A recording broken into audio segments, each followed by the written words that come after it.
Modern girl Li Yunxi unexpectedly transmigrates, becoming a cannon fodder character married into the cold prime minister's estate. She carries a modern supermarket system, able to purchase food, medicine, and goods to improve her ancient life. Initially, the prime minister is distant, but gradually he is moved by her intelligence, sincerity, and magical items. The two experience many comical situations, going from misunderstanding to gradually developing deep feelings. Finally, she not only conquers the prime minister's heart, but also turns the supermarket into a powerful tool, making the entire estate increasingly prosperous and happy. Please follow Lisa Manwa to watch this captivating story. Dark clouds suddenly gather, obscuring the bustling city. Rumble, rumble, heavy rain pours down, splashing onto the modern city below. The continuous thunder foreshadows a downpour that will last all night. Meanwhile, in a small supermarket, a drenched girl pushes open the door. Phew, the rain is too heavy. Even an umbrella is useless. I'm finally back. This is Li Yunxi, who just turned 20 this year. The machine hanging on the wall detects a figure and hurriedly performs its duty. Ding dong, welcome. Please take your temperature and wear a mask. But Li Yunxi ignores it, walking to the shelves to organize goods, her mouth constantly planning for the future. After a week of delivering takeout, I'm pretty familiar with City C. Tomorrow I'll go out and find a live-in job, so I don't have to trouble my uncle anymore, and maybe I can even save some money. Li Yunxi is hard at work, not noticing someone slowly approaching her from the shadows. It's not until the warm yellow light of the supermarket is blocked that Li Yunxi is startled and notices the person. She presses her lips together tightly and carefully turns around, unexpectedly facing a very familiar, smiling face. Li Yunxi exclaims in surprise, "Oh, uncle, when did you get here?" Pretending she hadn't been thinking about smashing the bottle in her hand over his head a second ago. This is Li Yunxi's uncle, also the owner of this small supermarket. He stares at her and asks softly, "Yunxi, why is your hair so wet? Were you delivering takeout again?" Then he mentions the main purpose of his visit. "I came to tell you, your aunt is an ignorant woman. Don't take her words to heart. We are family. We won't kick you out." Li Yunxi doesn't want to discuss this topic anymore, just smiles politely.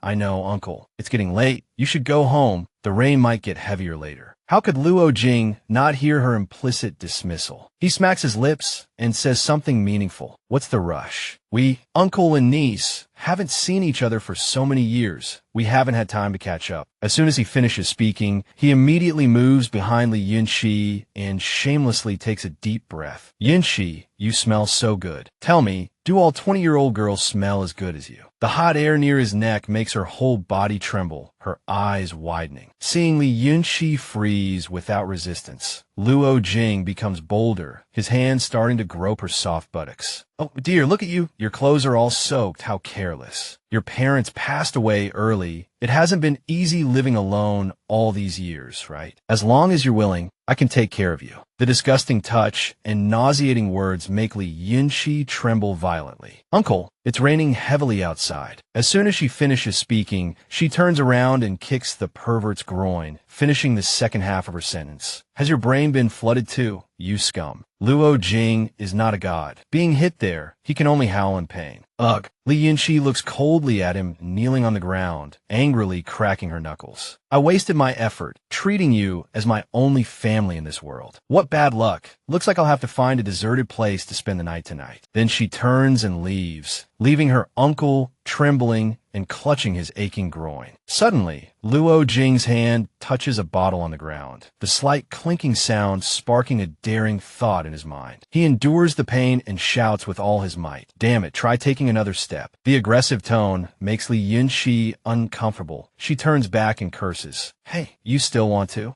Before she can finish her sentence, she is interrupted by the dark shadow of a bottle flying straight towards her, accompanied by Luo Jing's thunderous roar, "You little bitch, die?" With a loud bang, Li Yunxi's body immediately collapses onto the cold floor of the small supermarket, her consciousness gradually sinking into a deep darkness. After an unknown amount of time, a strange rustling sound reaches her ears, helping her gradually regain consciousness. But there's only the last scene before she fainted in her mind. Blood, so much blood, my head hurts. Li Yunxi un sartaili, asks herself. Am I dead? In a distant, unfamiliar place, the sky was dyed ink black by the night. Wailing sobs filled the entire space, followed by a gentle voice, comforting, Don't cry, little sister. Stay here obediently. Don't move, I'll go take a look." The murmuring conversation by her ear gradually brought Luo Yunshi back to consciousness. "Shoo, it's too loud. My head hurts even more." Her hand twitched slightly, a sign that her body was gradually regaining sensation. Wait, where's this child's crying coming from? This thought had just flashed through her mind when she sat up in shock. Luo Yunshi's sudden movement startled the two children standing at the door, causing them to retreat slightly. Hanemo shielded his younger sister. Rong, be careful." Han Rong stammered to the person on the bed, Sister-in-law, are you awake?" Before Luo Yunshi had time to think, she was dumbfounded by these strange words. "Who are you? What did you call me?" "Sister-in-law." Then she calmed down and silently noticed something even stranger. Wait, these children's clothes are ancient costumes. Why is this room a thatched hut? The cute little girl opposite her worriedly introduced herself. "Sister-in-law, I'm Han Rong.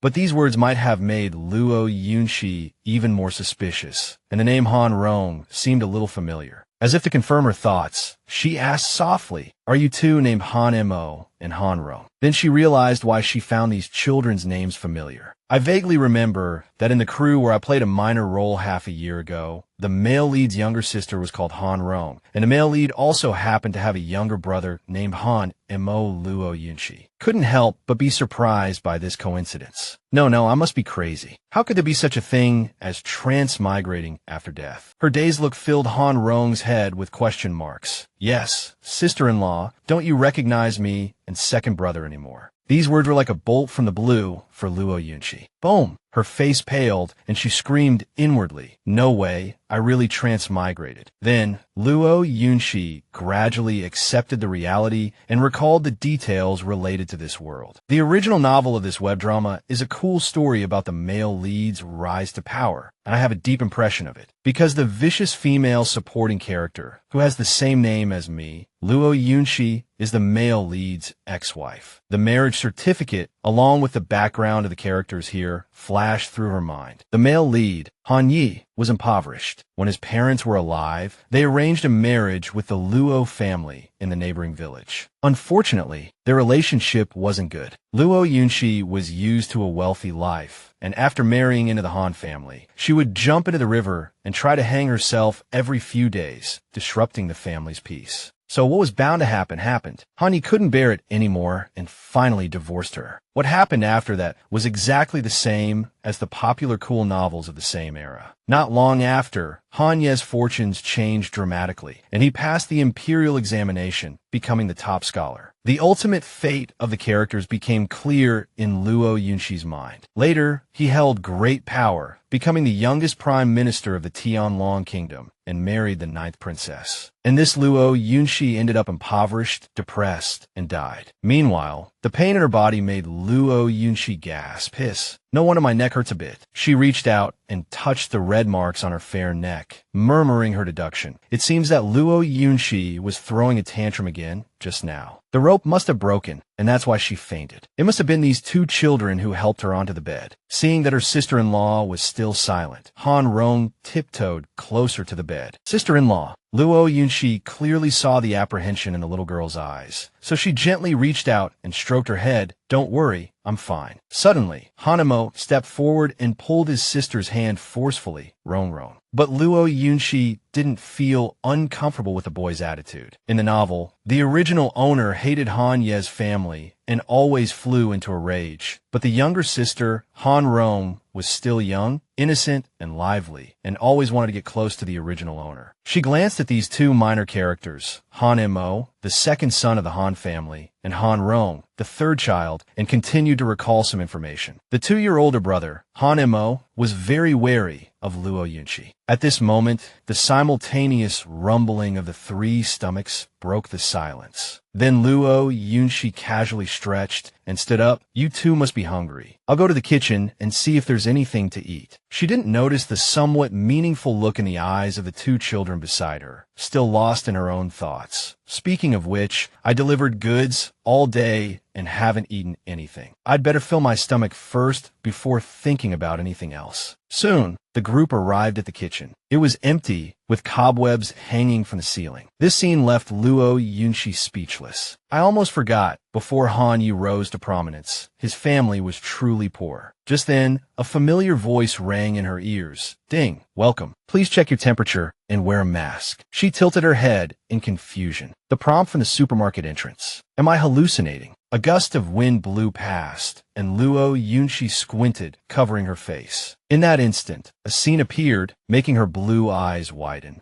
The system's familiar notification sound appeared again. Welcome to the supermarket system. System rules. If the male lead Han Ye's favorability towards Luo Yunshi increases, the supermarket will stock more food. If the favorability decreases, the supermarket will remove some food. Current favorability has dropped from 100 points to 25 points. Luo Yunshi was stunned by the magnificent sight before her, too preoccupied to pay attention to those words. What's going on? Why is a modern supermarket here? And it seems like only I can see it. She cautiously reached out to touch the round eggs in front of her. Is this an illusion or real? Am I hallucinating from hunger? But the rough texture from her hand made her eyes light up. This feeling, it's a real egg. But this is too incredible, though even transmigration can happen. Having a supermarket doesn't seem impossible either. But the situation in front of her made Luo Yunshi sigh. It's a pity that there's only a bag of cornstarch, 6 eggs, and 2 cabbages left on the shelves, and nothing else. Suddenly, Han Rong and Han Emo shouted from outside the kitchen, Big brother. Startled, she turned around, and the system instantly disappeared. A tall, handsome young man stood at the doorway.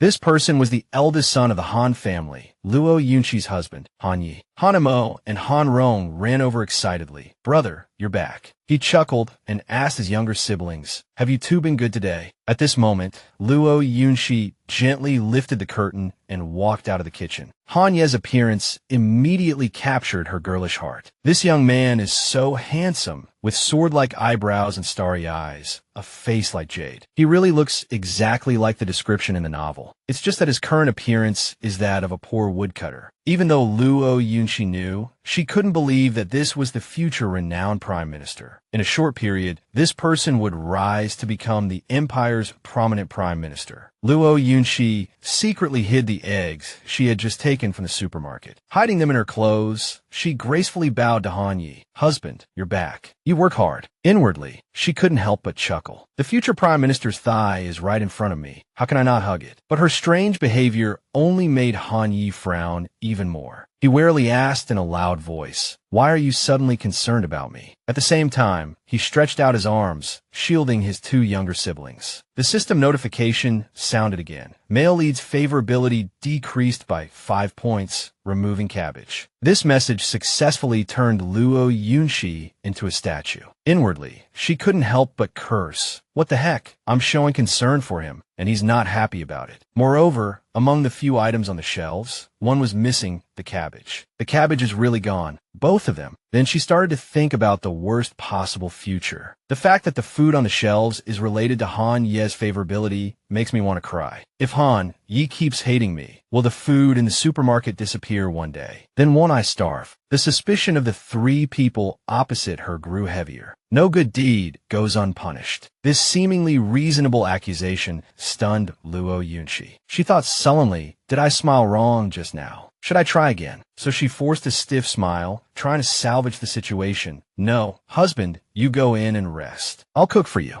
But in Han Ye's eyes, her actions were no different from teasing someone. Luo Yunshi. He clenched his fists, even angrier. What tricks are you playing now? As soon as he finished speaking, the system's familiar voice followed. Male lead's favorability decreased by 10 points, removing cornstarch. The familiar image of the ingredients saying goodbye and flying into the sky with wings broke Luo Yunshi's heart. No, my heart is bleeding. This Han Yi is truly unreasonable. Next time I talk to him, I must take the food out first. Han Rong clasped her hands together, looking at Han Yi with hope. Brother, didn't you bring back any rice? Han Mo pulled his brother's hand and said with a wry smile, Brother, didn't the firewood sell? Han Yi sighed, non-committal, and changed the subject. Brother picked some wild vegetables and dug some potatoes when I came back. Tonight, we'll have wild vegetable soup and steamed potatoes. These words were like a reassuring pill, softening Luo Yunshi's heart. She breathed a sigh of relief, then reluctantly took out the things she had just retrieved from the system. Wait, there's still some eggs. Scrambled. They'll at least make another dish. I'll figure something else out tomorrow. She puffed out her cheeks in frustration. Since there's nothing else in the supermarket anyway, I don't have to put on a fake smile for Han Yi anymore. Han Yi looked suspiciously at the plentiful food in her hands. Eggs. At the same time, Han Mo gulped, making a small sound. Han Rong's eyes sparkled as she stared at them. There are eggs to eat. Great. Luo Yunshi smiled and stroked the little girl's head. Sister-in-law will cook for you now. It'll be ready soon. The little girl jumped up happily. Thank you, sister-in-law.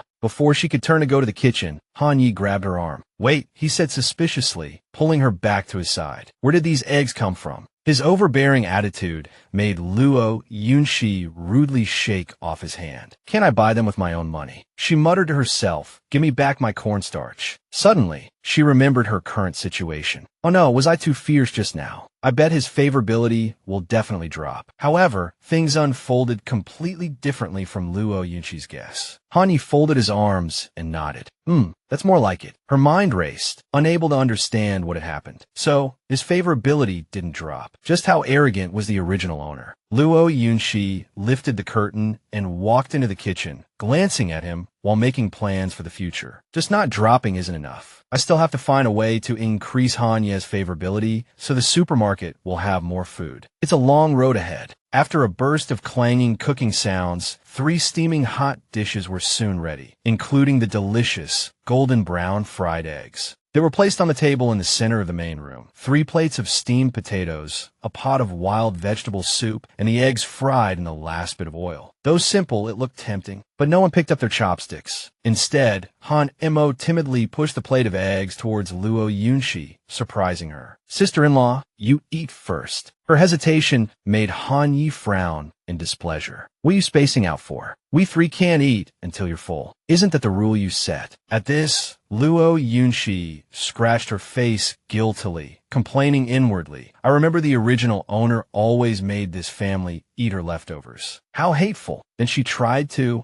redeem some face for this body, smiling as she pushed the dish back towards the 2 children. From now on, that rule is abolished. Mo and Rongyer are still growing. They need to eat more. You 2 eat quickly. Han Mo and Han Rong hadn't had such a filling meal in a long time. The 2 children's eyes sparkled, and they couldn't help but cheer. Luo Yunshi knew they still had reservations, so she gently and lovingly urged, eat quickly. Just looking at it won't fill you up. Hearing this, Han Rong happily picked up her chopsticks. Thank you, sister-in-law. Han Mo, though still a little shy, also took the bowl of eggs, murmuring his thanks. Luo Yunshi's friendly attitude made Han Yi frown, speculating, Luo Yunshi, you didn't poison the eggs, did you? Before he could finish, he was interrupted by the sound of her chewing. Eat quickly, or it'll get cold soon. Han Yi had no choice but to obey. All right. Even though Luo Yunshi herself ate the eggs, he still looked at the food suspiciously. It's really strange. Why has her temperament changed so drastically today? Of course, she saw all of his childish actions. Although she was angry, she still tried to maintain a smile. Inwardly, she began cursing his ancestors for 18 generations. I'm being so generous, sharing the only few eggs left in the supermarket, and you still suspect me. Are you trying to make me die of anger? Suddenly, the system popped up, throwing out a notification. Male lead's favorability increased by 5 points. Chinese cabbage restocked. This sudden change made Luo Yunshi choke and cough violently. Cough, cough, cough. Han Yi worriedly patted his wife's back. Are you alright? Seeing her sister-in-law coughing nonstop, Han Rong also quickly asked, Sister-in-law, are you alright? Luo Yunshi tried to answer, cough, cough, I'm fine. Then she stood up and turned to go to the kitchen. Cough, cough, I'll go get some water. In her mind, she was still wondering how come this favorability is like a roller coaster going up and down. Perhaps because she was too lost in thought,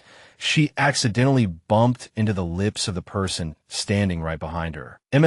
This light touch made her heart race like she had drunk an energy drink. Thump, thump, Luo Yunshi said shyly. You, Han Yi, facing her, wasn't much better. He also heard the roaring sound coming from his own chest. Thump, thump. Then he stammered, Just then, a delicious fried egg suddenly fell beside Hanmo's hand. The boy gaped, as if he couldn't believe his eyes. Han Rong, on the other hand, happily covered her cheeks and exclaimed, "Wow, big brother and sister-in-law kissed." The sensitive word made Luo Yunshi's cheeks flush instantly, snapping her out of her previous emotions. Lowering her head, she hurriedly turned towards the kitchen. The three of you eat quickly." Although she tried to keep her voice steady as she said, "I'll go get some water," her stiff movements betrayed all her inner turmoil. Luo Yunshi's attitude made Han Yi ponder. Before, when he accidentally touched her hand while working, she was so angry she almost tore the house down. Was she just shy now? What was wrong with her tonight? The new moon continued to cast its gentle light in the night sky, as if it hadn't witnessed the awkward scene just now. In the small kitchen, Luo Yunshi stood, even a mouthful of water unable to cool the burning in her cheeks. What the heck? I'm a 20-year-old woman from the modern era. What's there to be shy about just bumping heads? Suddenly, a sight caught her eye, surprising her.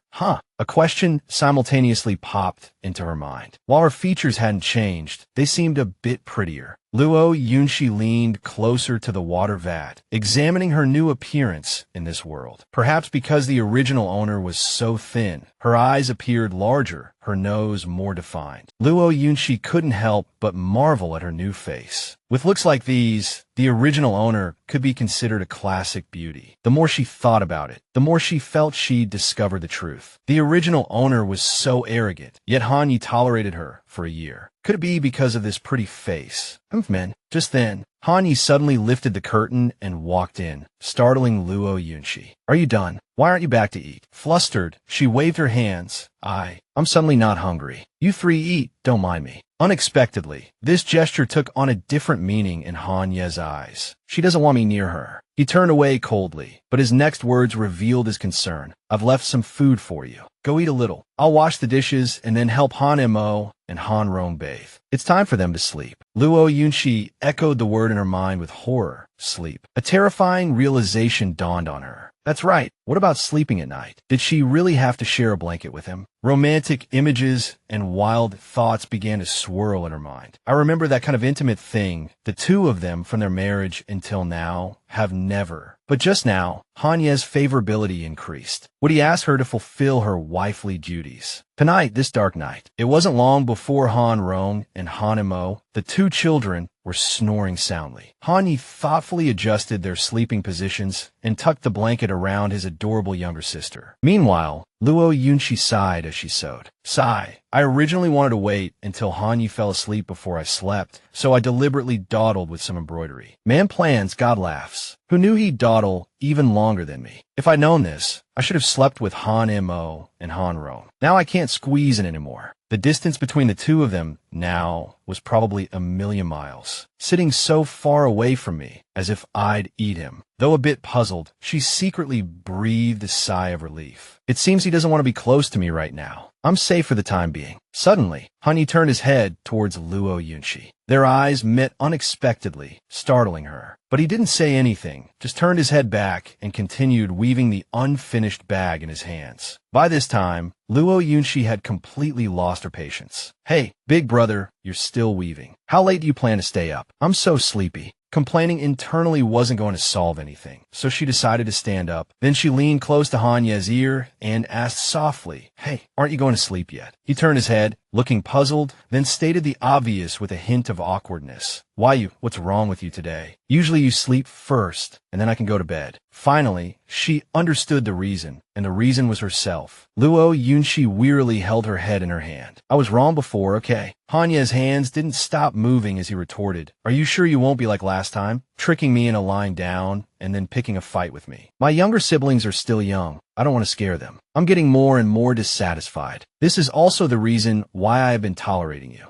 Exhausted, Luo Yunshi pulled him towards the bed. "I won't. Hurry up and go. Stop dawdling." Although a little puzzled, Han Yi obediently listened. "Okay, I'll listen to you." He quickly untied the sash of his clothes. Then, with a flourish, he tossed his long hair back. The old, dark cloth shirt was slowly removed, revealing his strong physique beneath. Luo Yunshi blushed as she lowered the curtain, sneaking a peek. So he was the type who looked slim in clothes, but was actually quite muscular. Then she softly instructed, you sleep on the inside. She had her own little scheme. If she slept on the outside, it would be easier to make a run for it if anything happened. Hanyi politely replied, okay, you sleep well too. Then he lay down and tightly closed his eyes. But just a second later, he opened his eyes again and glanced outwards. Luo Yunshi's figure was silhouetted on the curtain. Hanyi pursed his lips, thinking, she's very strange tonight. Unable to sleep, he frowned and muttered to himself, I have to be careful, lest she murder her husband while I'm asleep. She was just about to fall asleep when she suddenly sneezed loudly. Luo Yunshi waited until she heard steady breathing coming from inside before gently lifting the curtain. This scene felt familiar. Tonight was probably the content of Chapter 3 of the novel. The plot from that part of the story gradually resurfaced in her mind. Hanyi had earned a few copper coins selling firewood today, but the author couldn't let the plot be that simple. On his way home, he ran into a mysterious person, a fake beggar who was dying of illness. Hanyi didn't hesitate to give away those few copper coins. Then he gently told the man, old man, take this money and buy some food and medicine. Then he turned and left, unaware that he had just done a good deed. Luo Yunshi pondered as she recalled, although I only read half of the novel, I know. This fake beggar actually has another identity. Later, he'll be Han Ye's benefactor. 3 months from now, he'll fund Han Ye's tuition to attend the academy. He smiled with satisfaction, looking at the copper coins in his hand. Luo Yunshi gently pushed Hanyi further inside and sat down a plan for the future. But I still have to find a way to earn some money to support the family so Hanyi can study with peace of mind. If all goes well, maybe he can take the autumn provincial exam. If he passes that, he can participate in the imperial examination next autumn. Although she was lying quietly in bed, she couldn't help but analyze. That means I only need to support him for a year and a half, and then I won't have to worry for the rest of my life. It's a good deal no matter how you look at it. Luo Yunshi murmured, but Han Ye's favorability rating is only at 15 points, a rather dangerous number. Fortunately, tonight was a small gain. Things will definitely get better in the future. Then she fell asleep. At some point in her sleep, her blanket fell off. She seemed to sense the gentle movements of the person beside her. It feels like someone covered me with something. So warm. Unconsciously, the system appeared. Han Ye's favorability increased by 5 points. Cornstarch is back in stock. Hanyi silently watched Luo Yunshi snoring on the bed. Since we got married, this is the first time I've been able to quietly look at her. He pursed his lips, thinking Luo Yunshi's personality is very different from when she was a child. His gaze involuntarily drifted to the red mark on her neck. It was most likely caused by her biased father. Hanyi vaguely recalled what he knew. Luo Yunshi's birth mother had died early, and her father hastily finished the funeral arrangements. Within 5 days, he was eager to promote his concubine to the position of wife. Back then, little Luo Yunshi was alone, holding her mother's memorial tablet. Her situation in that family wasn't good afterwards. Not only that, but for years, her father always let her stepmother and stepsister do as they pleased. This 180-degree turn in the young lady's fate made Han Yi sigh with emotion. Luo Yunshi's life wasn't easy. The image of her fainting that day flashed through his mind. He remembered that on their wedding day, her stepmother even withheld the dowry left to her by her birth mother. Tears welled up in his eyes, and Hanyi couldn't help but sigh. Her father even cruelly drugged her and hired a donkey to send her to our village. Thinking of this, Hanyi secretly made up his mind. It's truly heartbreaking. No matter what, as long as she treats my younger sibling sincerely, I, Hanyi, will not let her down. But if she harms us, that I will show no mercy. Just then, Luo Yunshi suddenly hummed and then unconsciously rolled over, hugging the person next to her. Her breathing was a little uneven. Hanyi was startled and turned his face away. Did I wake her up? Is she really asleep or pretending? Luo Yunshi clung tightly to his arm. She kept mumbling, hamburger, fried chicken, French fries, spicy hot pot. These words, in Han Ye's ears, made him question his reality. I think I heard chicken. She must be really asleep, sleep-talking from hunger. As if this human body pillow was too warm, Luo Yunshi suddenly placed her leg on a place she shouldn't have touched. Hanye's face instantly flushed red. He turned over his back to her and couldn't help but sigh inwardly. How am I going to get through tonight? The next morning, the crowing of a rooster pierced the sky, successfully waking Luo Yunshi from her sleep. She startled awake. It's time for the supermarket to open. There's a sale on eggs today. I have to get up early to line up. The ancient tiles that met her eyes made her hum softly. Then, she comfortably rolled over, preparing to sleep a little longer. I almost forgot I've transmigrated. There's nothing at home, and I don't have to run a supermarket anymore. Before she could fall back asleep, the handsome face beside her startled Luo Yunshi. What's going on? Didn't we have separate blankets last night? She sat up in a panic, wanting to get out of bed, still muttering to herself. When did we end up sharing a blanket? But fate seemed to be playing a trick on her, as her clothes were trapped under Hanye's leg. Luo Yunshi lost her balance and fell backward.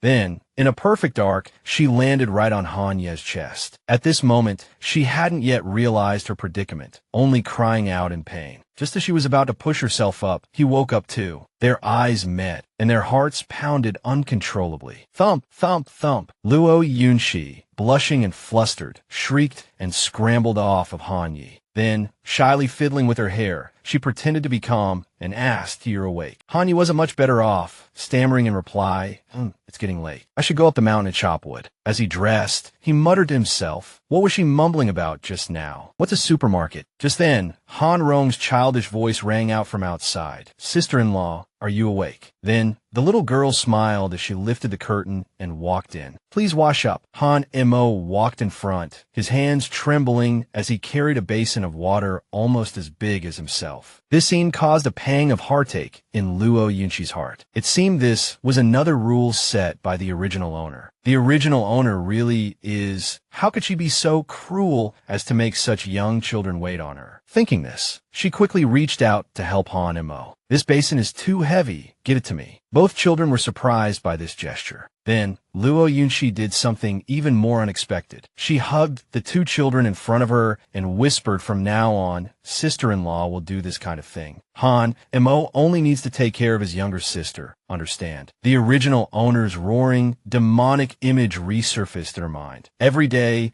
the moment I open my eyes, I must see you two standing by the bed with a water basin. Do you hear me?" This 180-degree change made Han Mo frown and ask cautiously, "But hasn't sister-in-law always made us wait on you after you wake up?" Although Luo Yunshi knew the original owner was excessive, hearing it repeated still made her sigh. Was she really that terrifying? Even Han Rong didn't dare to be happy about this change. She clenched her fingers and stammered. Did Ronger do something wrong again? A flicker of sadness flashed in the innocent eyes of the little girl. Does sister-in-law hate Rong? This self-deprecating question made Luo Yunshi freeze, and then her heart softened. She comforted the little girl. "Silly child, how could sister-in-law hate Ronger? I love Ronger so much." Luo Yunshi completely squatted down and hugged Han Rong. "Ronger and Han Mo haven't done anything wrong. It was sister-in-law who was wrong. From now on, I will definitely be good to you and your older brother." Just then, the system suddenly announced. Male lead's favorability increased by 5 points. Eggs, potatoes, and 5 spice powder are now available. Luo Yunshi excitedly opened the supermarket shelves to verify these words. Standing beside her, Han Yi coughed lightly and suggested, "You should rest a bit more. I'll help you make breakfast today." Before she could be happy about the increase in points, she was startled by his words. "No, I'll cook." Then she hurriedly turned and went into the kitchen, her mind racing. He doesn't have the supermarket system. He can't make anything delicious. It seemed Han Yi still had some feelings for Luo Yunshi, as his favorability was increasing, and the speed wasn't slow either. At this moment, a flame of hope ignited in her heart. At this rate, the 4 dishes and 1 soup were within reach. Not long after, Luo Yunshi finished making breakfast. Breakfast is ready. Bowls of steaming egg and shredded cabbage noodles were beautifully arranged. This sumptuous meal made Han Rong cheer. "Sister-in-law, today not only are there eggs." The little girl looked carefully then finished her sentence happily.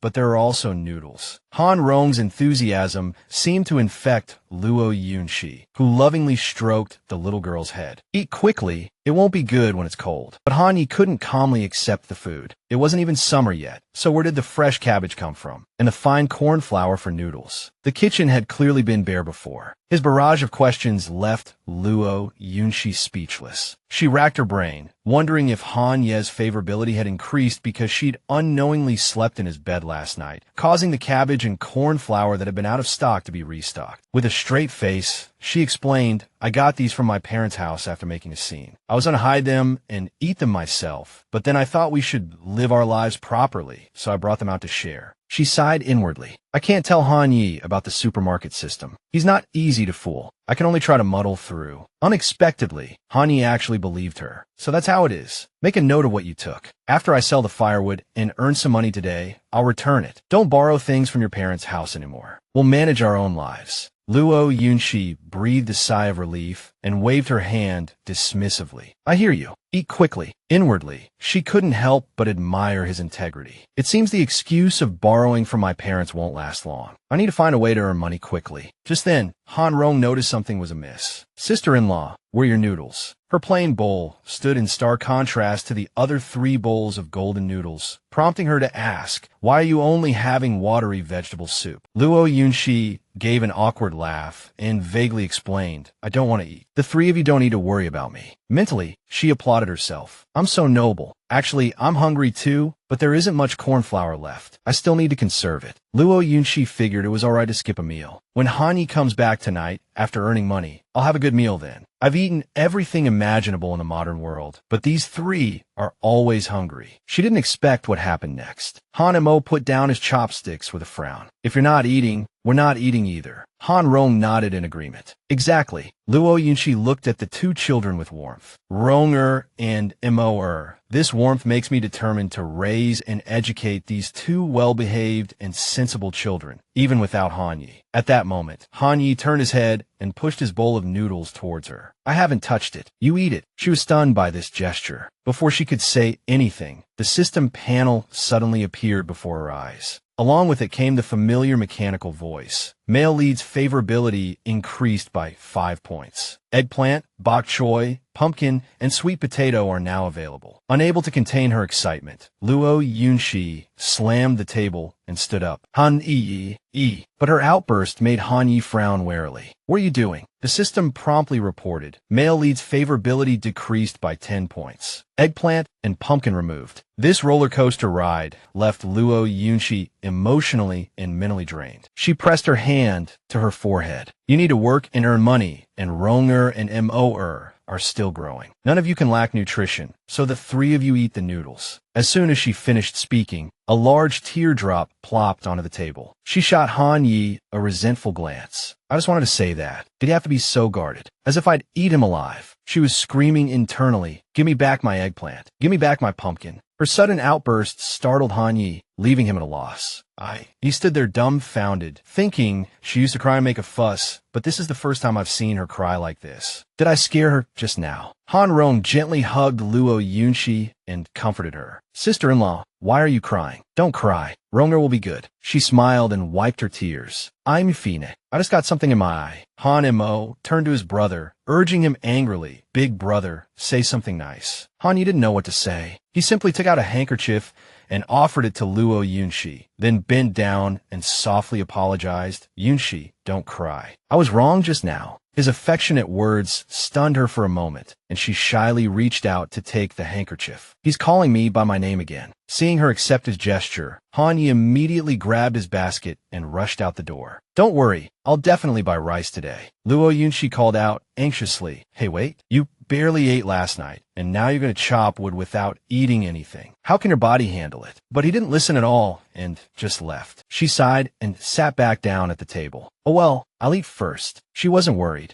Hanya's plot armor. He can't die. Luo Yunshi looked at the two children beside her. I should be more worried about these two. A wave of sadness washed over her, leaving her on the verge of tears. My poor eggplant and pumpkin are gone. After mentally erecting a simple grave in her heart for the two delicious yet ill-fated food items, Luo Yunshi quickly retrieved a cabbage from the supermarket that afternoon. She carefully wrapped it up while analyzing the system's rules. Didn't Han Yi just give me a handkerchief and call my name? But the pumpkin and eggplant didn't reappear on the shelves. It seems I won't be that lucky every time. Then, she hid the food deep in the kitchen, her thoughts still churning. Speaking of which, Han Yi is a deep thinker. It seems that gaining his trust will take time. Luo Yunshi surveyed her meager possessions, then fetched a bamboo basket to cover them. However, any food that appears on the shelf from now on must be taken out immediately to avoid repeating the same mistake. Once Han Yi returns from selling firewood and buying rice, with this food, I can eat my fill for the next 2 days. Just as she finished this, a heart-wrenching cry came from outside, making her turn abruptly. It was Ronger's voice. On the deserted village road, 3 small figures appeared. The whistling wind and Han Rong's sobs echoed around them, wah-da-wah. But the wind seemed rather strong, diluting their cries, so no adults noticed. The little girl squatted on the ground, her small body trembling with each sob, wah-da-wah-da-wah. Han Mo angrily lunged at the chubby boy opposite him. You're not allowed to bully my sister. Although his physique was nothing compared to the other boys, Han Mo bravely pushed against his shoulders. Give me back my doll. The other boy was the neighbor's child, nicknamed Dezongzi, Big Sticky Rice Dumpling. He punched back frantically. Oh, you skinny monkey want to fight me? You're asking for it. Han Mo clearly heard the whoosh of the fist coming towards him, but he only gritted his teeth and blocked it with his arm. Damn it. Just then, Dezongzi's fat arm was grabbed, followed by a voice extremely familiar to the Han brothers. Whose little brat is this? This scene made Han Mo's eyes widen in surprise. Recognizing Luo Yunshi, he trembled and softly called out sister-in-law. She didn't respond to his address, but directly lifted Dezongzi up. If you dare touch my brother and sister again, don't blame me for being impolite. He wailed in pain. Ouch, ouch, ouch. Suddenly, in broad daylight, a shrill voice came from somewhere. It turned out to be the neighbor, Dezongzi's mother, Li Erniu. She rushed out from somewhere with a water ladle in her hand. Without asking any questions, she yelled, trying to gain the upper hand. Who's making a racket here? Those 2 fatherless and motherless brats of yours, they got hit, so what? I'd like to see who dares touch my precious son. These words and her arrogant attitude made Luo Yunshi even more annoyed. She pushed Dezongzi directly to the ground. So what if I touched your son? I just won't allow you to hit my brother and sister. Li Erniu hurriedly went to help him, but it was too late. Her precious son, Dezongzi, with his entire round body, fell heavily to the ground with a thud. Mom, my butt hurts, Mom. At this point, she couldn't hold back anymore and raised a water ladle in her hand to hit Luo Yunshi. This isn't Luo Village. Han Yi spoils you, but I don't. But Luo Yunshi was fearless. She directly knocked the weapon out of her hand and raised her voice provocatively. Then come and try me. The wooden ladle hit the wall, fell to the ground, and shattered into pieces under Li Erniu's horrified gaze. While she was stunned, Luo Yunshi stepped forward and Fun kicked her in the stomach. I'll teach you a lesson today. Mother and son fell backward to the ground. Ouch.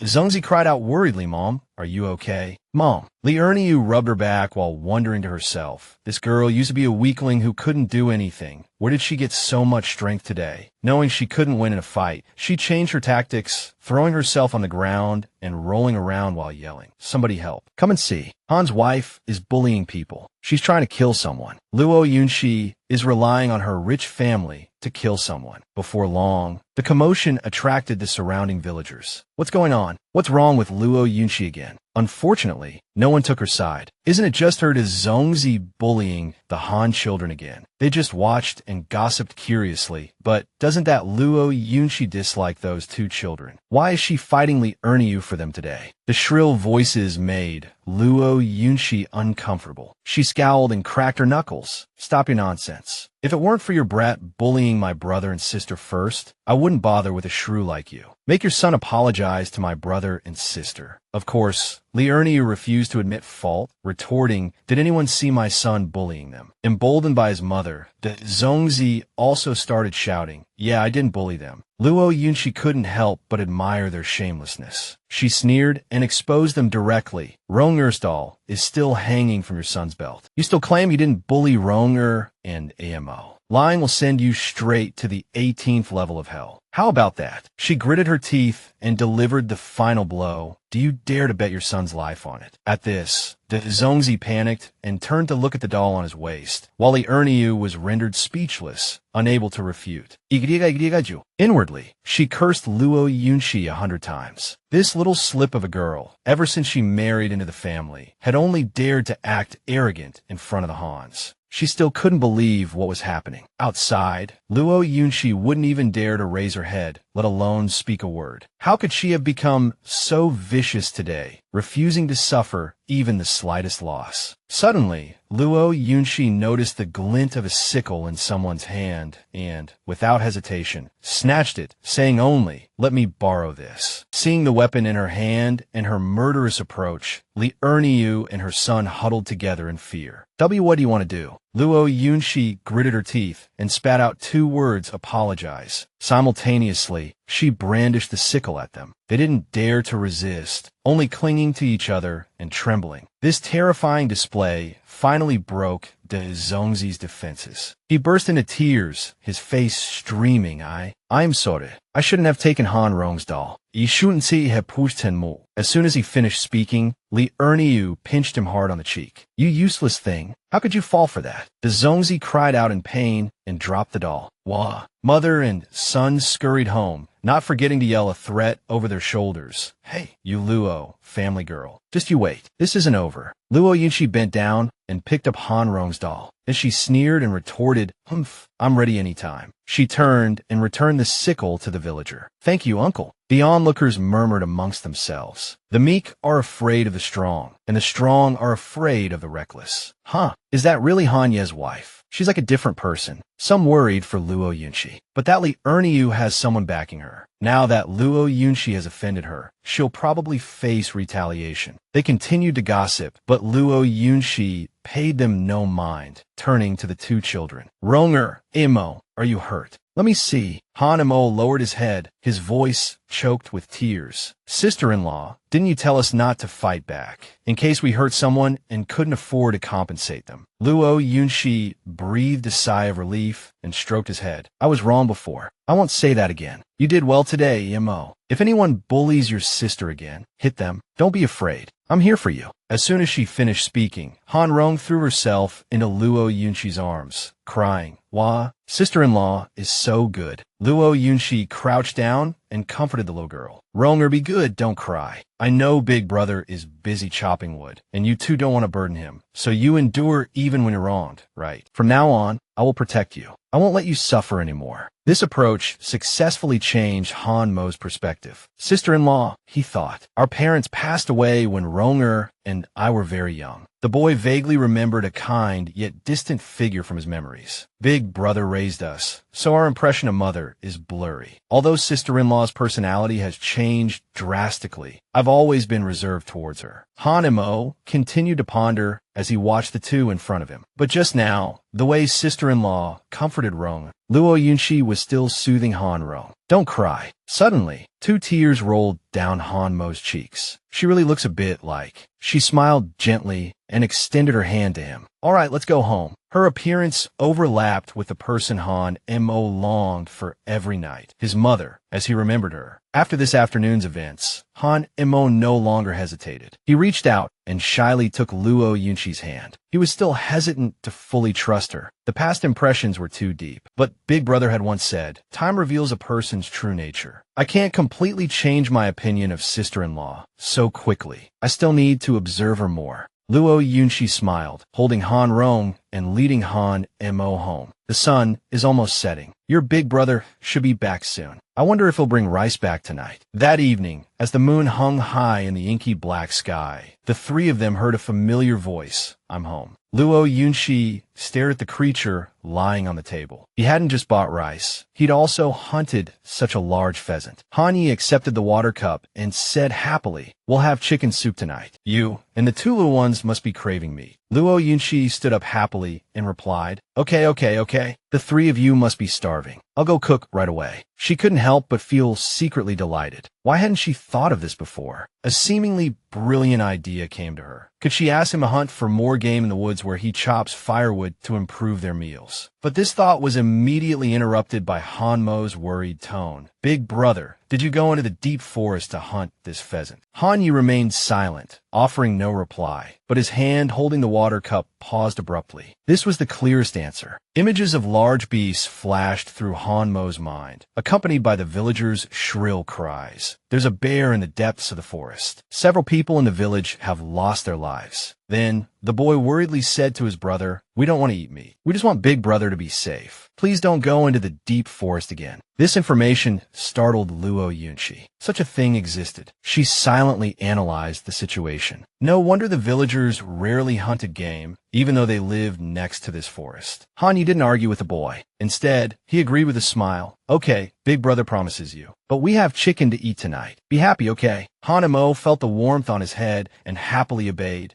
This harmonious scene also made Luo Yunshi happy. She picked up the pheasant and walked straight to the kitchen. "You guys rest. I'll go cook." While cooking, she suddenly felt puzzled. It was strange. Since the deep forest was so dangerous, why did Han Yi risk hunting the pheasant? Having rice should have been enough. Since no one answered her, she soon finished cooking a meal of 3 dishes and a soup: stewed chicken with potatoes, cornbread, and cabbage soup. After dinner, Luo Yunshi mended clothes while thinking contentedly. Since crossing over, this was the first time she had a full meal. But I can't let Han Yi risk hunting again. Game. Although their current situation was stable, it wasn't enough to keep them full. Unfortunately, the supermarket shelves were currently stocked only with cheap, bulk vegetables and grains. She wondered if meat and oil would be available later. Suddenly, Hanya's warm voice pulled her back from her thoughts. "A person is not born with knowledge, but learns through study." The two children obediently repeated after their brother, "If a person does not learn, they will not know righteousness." Looking at the three of them, Luo Yunshi assessed the situation. Although Han Yi was poor, he didn't neglect his younger siblings' education. Besides teaching them to read and write, he also taught Han Mo archery, swordsmanship, and such. Thinking of Hanmo's talent, she couldn't help but sigh. Children from poor families couldn't afford to learn these subjects. Thousands of thoughts swirled in Luo Yunshi's mind, causing her to drift off. The original novel didn't elaborate, but it seemed that Hanya's background held a secret. Could the Han family be a fallen noble family? Her thoughts wandered further. Or perhaps he had offended some powerful official in the court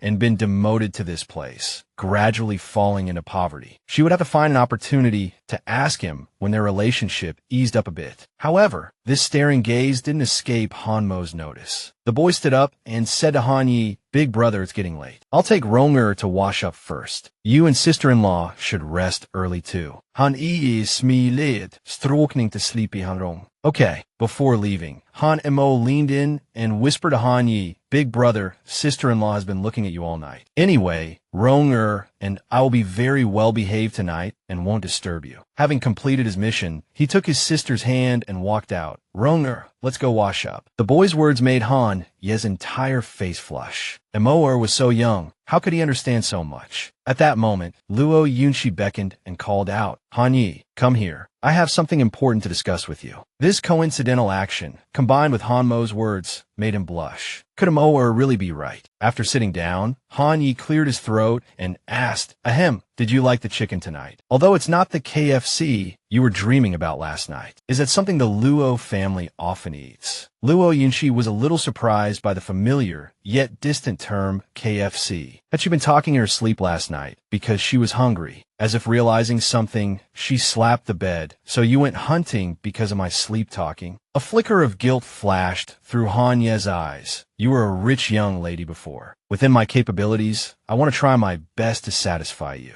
Being pampered like this for the first time, Luo Yunshi's heart raced with emotion. It was delicious, Thank you. Tears of happiness welled up in her heart. Ilikon is gratefulness. She felt like jumping for joy. It seemed that as long as she could help him become prime minister, he would definitely repay her tenfold in the future. This life was truly something to look forward to. Suddenly, Luo Yunqi's gaze landed on something new on Han Ye's feet.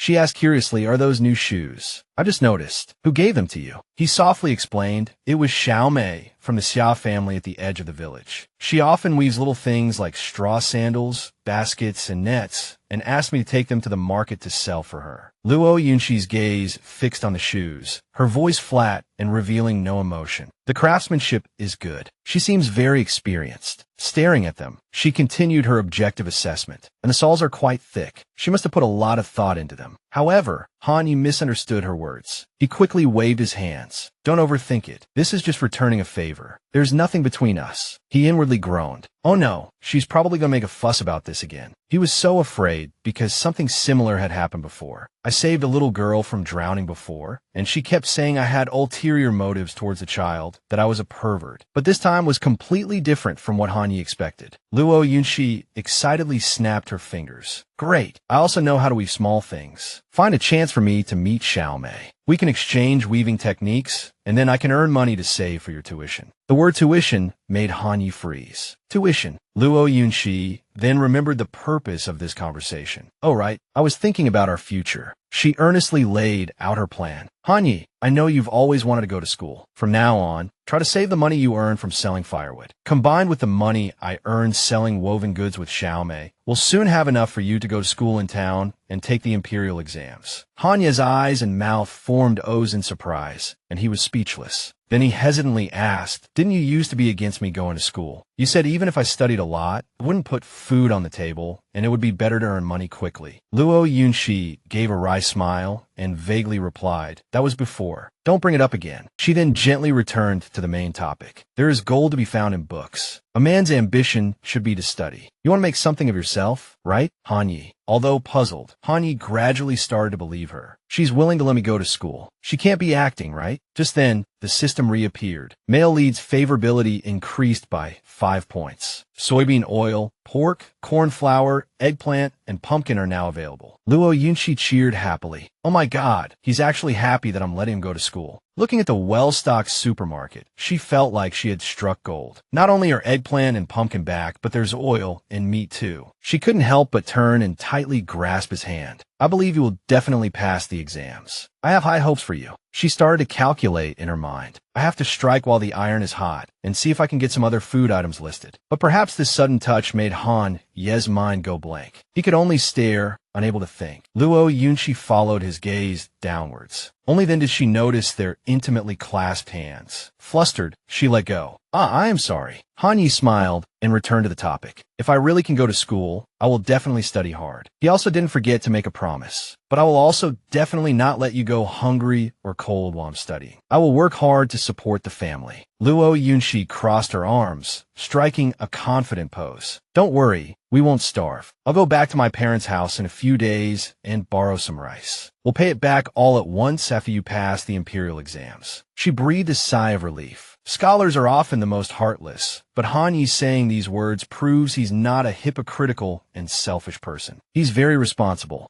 Han Yi suddenly remembered something. Isn't your mother already deceased? Your second aunt is in charge now. How could she possibly let you borrow rice? I don't want you to suffer grievances back home for the sake of my studies. I can support the three of us on my own. Luo Yunqi decided not to hide it from him anymore. It's okay. I still have a small box of gold. It's what my mother left me. I hid it under a tree in my house. If I don't go back and get it soon, it will be taken by that Li woman and her daughter sooner or later. After all, saying this was beneficial to her. This way, Han Yi wouldn't be suspicious no matter what food appeared on the table. Plan successful. Han Yi wasn't so easily convinced. Stroking his chin, he suggested, then I'll go back with you, so you don't suffer any losses. Luo Yunshi quickly stopped him. No need. I can handle the Xia family matter. It's most important for you to focus on your studies. Let me meet with Xiao Mei to discuss business. Besides, they gave you new shoes, so I should make some cornbread for them. Her indifferent attitude made Han Yi a little awkward. She showed no jealousy at all. Shouldn't he be happy? Yet, for some reason, he felt a little uneasy. Suddenly, the system's cold voice appeared again. Male lead's favorability decreased by 2 points. Pork removed. This verdict struck Luo Yunshi's heart, making her cry out in panic. No. Why? Preoccupied with this message, Luo Yunshi didn't notice the deep disappointment in Hanya's eyes. The summer night was cool, a gentle breeze rustling the trees under the clear sky. In the quiet stillness of the night, only Luo Yunshi was restless. Her eyes wide open, her mind in turmoil. She couldn't sleep, heartbroken over that large piece of pork. Hanya's thoughts were truly unfathomable. Hearing a soft grunt beside her, Luo Yunshi turned to look at the back of the person sharing her bed. Was he asleep? Remembering something, she sat up. Right, the soybean oil from the supermarket is in a plastic jug. I need to take advantage of Han, you being asleep, and quickly go to the kitchen to pour the oil into the oil jar. She tiptoed out of bed, never feeling more like she fit the description of walking lightly, speaking softly, and smiling gently. If he found out, she wouldn't be able to explain it. Unfortunately, Luo Yunshi's efforts were in vain, because Han Yi wasn't asleep at all. The moment her foot touched the floor, his eyes opened wide, completely alert. Han Yi secretly wondered, where was she going in the middle of the night? A moment later, a figure suddenly appeared in the dark kitchen. It was Luo Yunshi. She poured the entire 5-liter bottle of oil into the earthenware jar in the room. As she poured, she muttered, "Finally, I can use more oil when cooking. Tomorrow, I'll find a place to burn the plastic jug." Looking at the fruits of her labor with satisfaction, Luo Yunshi's heart was filled with joy. The things she'd previously stocked were mostly coarse grains that could only fill their stomachs, or some cheap vegetables. After her relationship with Han Yi eased, the quantity of food gradually increased, and the variety became richer, even including modern food. Luo Yunshi was fantasizing about a beautiful future when suddenly a voice came from outside the door. "Big brother, it's the middle of the night. They must be sound asleep." Startled, she quickly turned towards the door. 2 masked men stood there, seemingly having appeared out of nowhere. The one holding a knife was Li Ernia's older brother, Li Daniu.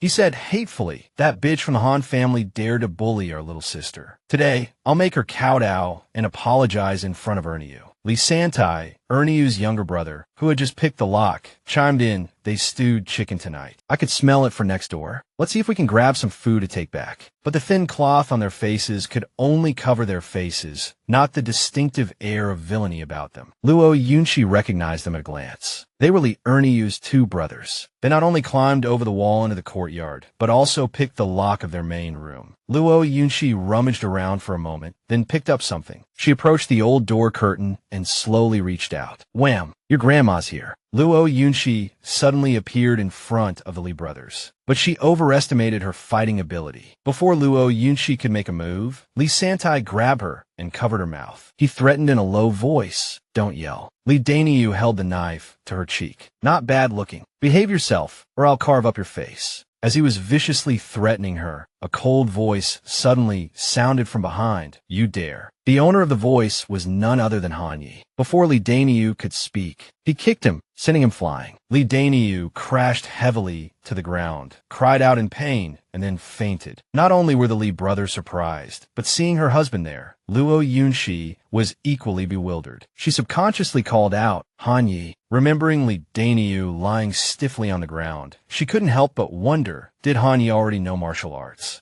At this moment, Luo Yunshi's cry drew Han Yi's attention to Li Santai behind her. He glared fiercely at him. "Get your filthy hands off her." Li Santai trembled with fear. He subconsciously released his grip, and the sickle he had just snatched fell to the ground. Then he pushed Luo Yunshi and yelled, "Help! Help!" This skillful reversal of blame, this playing the victim, truly is a timeless art. And the real victim of this incident was about to fall face first into the dirt. Seeing this, Hani cried out in alarm, "Yunshi!" But the pain she expected didn't come. It turned out that Luo Yunshi wasn't about to fall into the dirt, but into Han Ye's arms. She looked up at him, her face flushed crimson. "Han Yi." Unfortunately, the situation was urgent. The lovey-dovey atmosphere didn't last long before they separated and went back on guard. Han Yi stood up, shielding Luo Yunxi behind him. "Don't be afraid. Stay behind me." After reassuring her, Han Yi rushed over and slapped Li Santai. The second gift was a combination of punches. "Take this." Li Santai's face contorted in pain. The thudding sounds of fists hitting his face echoed in the room, showing no sign of stopping. By the time he'd received all his gifts, Li Santai was speechless. Luo Yunxi's face was still flushed. She stared blankly at Han Ye's tall back, secretly admiring him. She hadn't realized he knew martial arts and was such a good fighter. Even the way he wiped his sweat was mesmerizing. With such good looks, it was no wonder the princess took a liking to him later. Seeing Han Yi wave his hand, Li Santai was so scared he knelt down and begged for mercy. "Please, sir, don't hit me anymore. Spare me." But Han Yi wasn't one to be easily swayed. He simply asked, "What are you doing here?" To add to his intimidation, he kicked Li Santai's shoulder. "Who sent you?" Li Santai looked up and confessed honestly, "My eldest sister, Li Erniu, sent us to get revenge. Your wife beat her up today." Han Yi turned to Luo Yunxi. "What's this about?" Before Luo Yunxi could explain, a child's voice rang out. "Big brother, don't blame sister-in-law."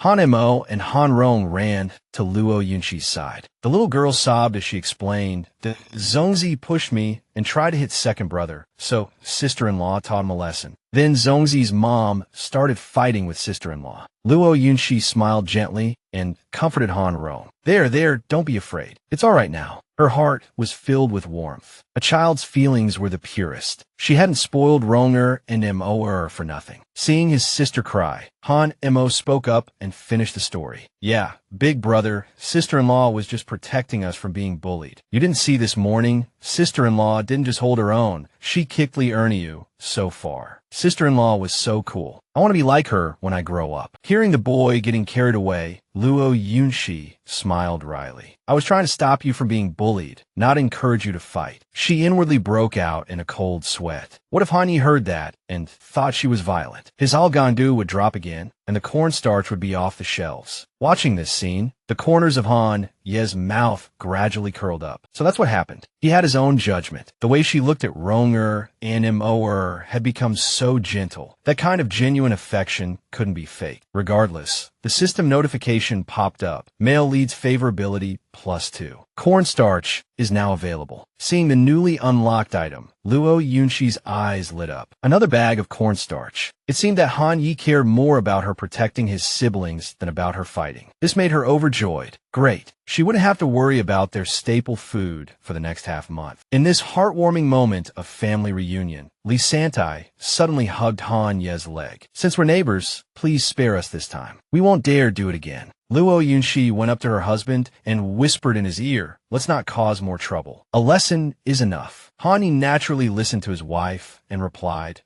Li Santai, unaware of their intentions, continued to tremble. Han Yi looked at him and said, "Get out. If you dare cause trouble here again, don't blame me for being ruthless." Li Santai helped his older brother, Li Daniu, up, muttering, Okay. With that, they ran away as fast as they could, leaving behind only a hurried, "Thank you, big brother Han." The Li brothers' attempt at revenge for their sister ended rather absurdly. With the outsiders gone, Han Yi approached Luo Yunxi with concern. "Are you all right? Did you get hurt?" Luo Yunxi blushed and took 2 steps back. "I'm fine." A flicker of disappointment crossed Han Ye's face, but he quickly recovered. "That's good. Go back to your room and rest. If you have any conflicts with the villagers while I'm not home, you must tell me. I'll be more careful." Luo Yunxi lowered her eyes. "I understand," but her mind was on something else. To get that pork back on shelves. Craving meat like crazy, she wondered if she should try calling him husband. Thinking this, she acted. Luo Yunxi stiffly called out, "Husband, you're right. I'm so glad you came back in time tonight. Otherwise, I would have been in trouble." Under the scrutinizing gazes of the 3 brothers, Luo Yunxi was so nervous she broke out in a sweat. This was so awkward. Finally, Han Yi broke the awkward silence. "If you need to go anywhere at night, you can wake me up. I'll accompany you. It'll be safer." He didn't show it, but he was also very confused. She wouldn't let him touch her, but then suddenly called him husband. The more he thought about it, the redder his face became, like a tomato. What did she mean by that? There was nothing more to be said after that, as Han Yi, holding a younger sibling in each hand, led them forward. Ronger Moer, let's go back to our room and sleep. Luo Yunshi was left standing there dumbfounded, filled with regret. Her calculations had failed. His Halgandu favorability hadn't increased as expected. Calling him husband now was indeed too early. Blushing, Luo Yunshi followed behind them. Still, he called me Yunshi. I really can't understand this Han Yi. Finally, she could only sigh and resign herself to fate. Forget it. Even though there's no meat to eat, at least there's still plain porridge and simple dishes. No rush, take it slow. It's a new day. The soft light through the window shone into the small room, incidentally waking the small bundle on the bed. Luo Yunshi abruptly opened her eyes. Sensing something unusual, she sat up abruptly. A moment later, a scream came from the room. Oh no, I accidentally overslept. It's already broad daylight. Without time for regret, Luo Yunshi hurriedly got out of bed and tidied up the bedding. Last night, she discovered that Han Yi was quite skilled in martial arts and had a good physique. Now, when interacting with him, she felt something was strange. The more she thought about it, the stranger it felt, and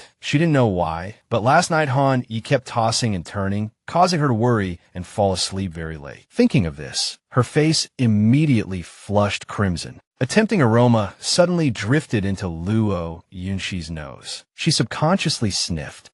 Why is there the smell of steamed fish? It smells so good. After tidying up, she lifted the curtain and walked out. Han Rong and Han Mo, the two children, were sitting obediently at the table, but her husband was nowhere to be seen. Sister-in-law, you're awake, Han Mo said when he saw her looking around. Big brother went to chop wood. He specifically told us to let sister-in-law sleep in longer. He's finished all the chores, Han Rong added. The little girl proudly recounted. So, Big brother got up early this morning and went to the river to catch 2 big fish. Han Rong's tone was melodious, like singing. Before he went out to chop wood, he steamed the fish. Later, we'll eat steamed fish and bake flatbreads. Luo Yunshi scratched her face in confusion. Really? I talked to my sleep again. She secretly sighed. Han Yi was too dependable. Suddenly, a thought struck her. This way, even if the supermarket doesn't stock pork, we can still eat meat and fish. Then, as usual, Luo Yunshi walked around the house. The water vat was full, the other side was also neatly organized, and the firewood was chopped. Han Mo and Han Rong led Luo Yunshi outside. Looking at the sparkling clean house, she couldn't help but murmur. Even the courtyard is swept clean, spotless. The image of the hard-working Han Yi appeared in her imagination. Early in the morning, Han Yi had already done so much. Luo Yunshi chuckled softly, enjoying the coolness outside. Adding to her previous comment, he really is a true domestic god. The azure sky seemed to herald a beautiful future. The sunlight streamed down, inexplicably warming the dim, thatched cottage by several degrees. Luo Yunshi gently turned her eyes, looking around. Everything was peaceful and harmonious. The 2 children were playing in the courtyard, and the sounds of chickens crowing and dogs barking came from outside. Just as she was busy with her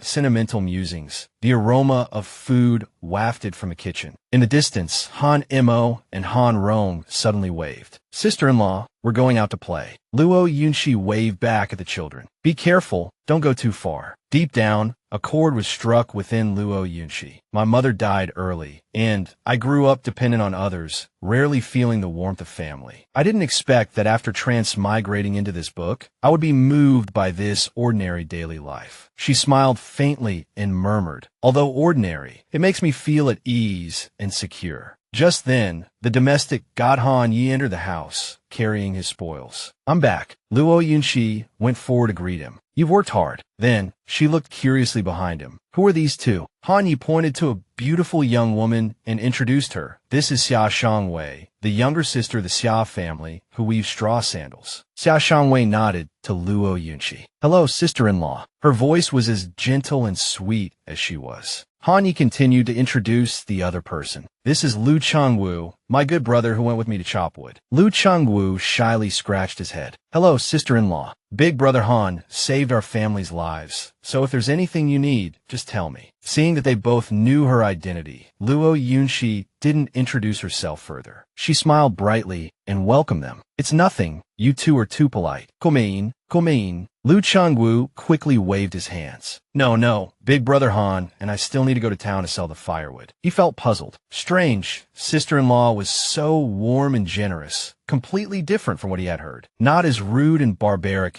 as the gossiping women in the village had said. Lu Shengbuyen le nudiet han yi. It was mainly because Brother Han was too fiery today, as if he had a fire in him that he couldn't vent. He didn't know what had gotten into him today. Hanya's usually calm face instantly flushed red. Seeing this, Lu Chengwu, as if he'd been injected with chicken blood, excitedly continued. When he was chopping wood, the axe blade was sparking, and he was chopping 3 times faster than usual. It's all piled up by the roadside. Then he winked meaningfully at Luo Yunshi. If we don't sell all this firewood today, it'll get damp. Sister-in-law, make Brother Han something to cool him down. Facing his teasing gaze, her face gradually became blank. But just because she didn't understand, didn't mean others didn't. Xia Shangwei's face immediately flushed as if it were about to smoke, and she shyly covered her face with her hands. Han Yu was even more embarrassed. He raised his hand and scratched his ear, hurriedly explaining, Yunshi, don't listen to his nonsense. I just wanted to chop more wood and earn more money. Seeing the two so flustered, Luo Yunshi became even more puzzled. She tilted her head, curious about what Han Yu wanted to say. Looking at Luo Yunshi's calm expression, Han Yu gradually calmed down. He lowered his head and said, forget it, it's nothing. But in his heart, he couldn't help but feel a trace of embarrassment mixed with disappointment. It seemed she hadn't understood Chengwu's words. That was good too. How could he say that kind of explanation out loud? Last night, his body had suddenly become hot, and he had done a lot of things after waking up this morning. The cramped scene from last night surfaced in his mind again, and his heart still felt like it was on fire. Han Yi turned and headed out the door. I'm going to sell the firewood. Lu Chengwu immediately followed close behind. We're off, sister-in-law. Xia Shangwei said worriedly. Chengwu, Brother Han's shoulder hurts, and it's a bit cold today. Remember to bring some ointment. Lu Chengwu readily agreed. All right. Luo Yunshi's womanly intuition suddenly kicked in. She looked at Xia Shangwei, speculating inwardly. This Xia Shangwei. It seems she has feelings for Han Yi. Then she suddenly remembered. That's right. Han Yi told me that Xia Shangwei gave him a pair of straw sandals. That night, my attention was all on the straw sandal business, and I didn't react. Thinking of this, Luo Yunshi remained enthusiastic on the surface. Shangwei, coming quickly. Xia Shangwei said shyly, Sister-in-law, you don't have to be so polite. In the living room, the two chatted happily, and Luo Yunshi tried her best to win her over. Speaking of which, the straw sandals you made for Han Yi are very beautiful. I can also weave some things. Are you interested in doing business with me? Realizing that Luo Yunshi had misunderstood, Xia Shangwei panicked and stood up abruptly, her expression practically screaming the word innocent. Innocent. Sister-in-law, please don't misunderstand. I and Brother Han really have nothing going on. I saw that Brother Han's shoes were worn out, and I happened to have some leftover straw at home, so I made him a pair. Luo Yunshi poured a cup of tea and softly comforted Xia Shangwei. What are you thinking? Sit down. Then she placed the warm cup of water in front of Xia Shangwei. Don't call me sister-in-law anymore. Just call me Sister Yunshi. Luo Yunshi tried hard to search her memory. Actually, there wasn't much description of Xia Shangwei in the story. But this girl seemed honest and upright, not a bad person. Considering herself an outsider and knowing the future outcome in advance made her feel favorably disposed. Perhaps this girl truly liked Han Yi, but the male lead, Han Yi, ultimately belonged to the ninth princess. Seeing that Luo Yunshi hadn't spoken for a while, Xia Shangwei weakly muttered, Sister Yunshi, you must believe me. Meanwhile, Luo Yunshi was still immersed in her own thoughts. Besides, whether it's Xia Shangwei or myself, Luo Yunshi, she secretly made a very noble decision. They were just passers-by in Han Ye's life. Why should passers-by make things difficult for each other? Luo Yunshi suddenly grabbed Xia Shangwei's hand. I believe you. Every meaningful word was spoken lightly. I also know you're a clean and good girl, and of course, I don't want such a smart and capable girl as you. She gave the other party a meaningful look with a slightly embarrassed expression. To waste your feelings on someone you can't have. Luo Yunshi then emphasized the key point. No matter what, let's focus on the straw sandal business first. After all, you're still young. Why not worry about yourself first and earn a good future for yourself? The last sentence seemed to be a message to herself. Perhaps in the future, I will see a wider world and find my other half. Xia Shangwei was deeply moved, and she said solemnly, Thank you, Sister Yunshi, I understand. Don't worry, Sister Yunshi. Brother Han and I only have sibling feelings. Luo Yunshi smiled, her eyes curving. I know. If you want to visit Brother Han in the future, come over anytime. The Han family always welcomes you. Then she also offered some pleasant perks. Next time we go to the market to sell straw sandals, we'll go together, and I can also teach you how to weave new patterns. Hearing about the new weaving pattern, Xia Shangwei's eyes lit up and her voice involuntarily raised several notches. What? Sister Yunshi knows how to weave a new pattern. Luo Yunshi hadn't expected her to be so enthusiastic and stammered slightly. Yeah. Xia Shangwei ran over and grabbed Luo Yunshi's hand. Thank you, Sister Yunshi. You must teach me how to do it. Luo Yunshi shyly withdrew her hand. Of course, naturally. I'll weave a few patterns for you to try. She couldn't help but sigh inwardly. When it came to weaving, this girl seemed like a different person. Xia Shangwei excitedly took out her tools. Sister, look, I just happened to bring a lot of materials today. Seeing her so happy, Luo Yunshi breathed a sigh of relief. It seemed this girl was a handicraft expert and definitely wouldn't affect the storyline between Han Yi and the Ninth Princess. The two immediately began to learn. Luo Yunshi demonstrated. Look, if you make the last woven knot into a hook shape, wouldn't that create more patterns? Xia Shangwei exclaimed repeatedly. Yes, why didn't I think of that before? The two people in the room were so happy they forgot everything else. Unbeknownst to them, the resentful Li Erniu was listening outside. Last night, the Han family's courtyard was noisy, and she thought her two brothers had succeeded, but they ran back beaten black and blue. How hateful!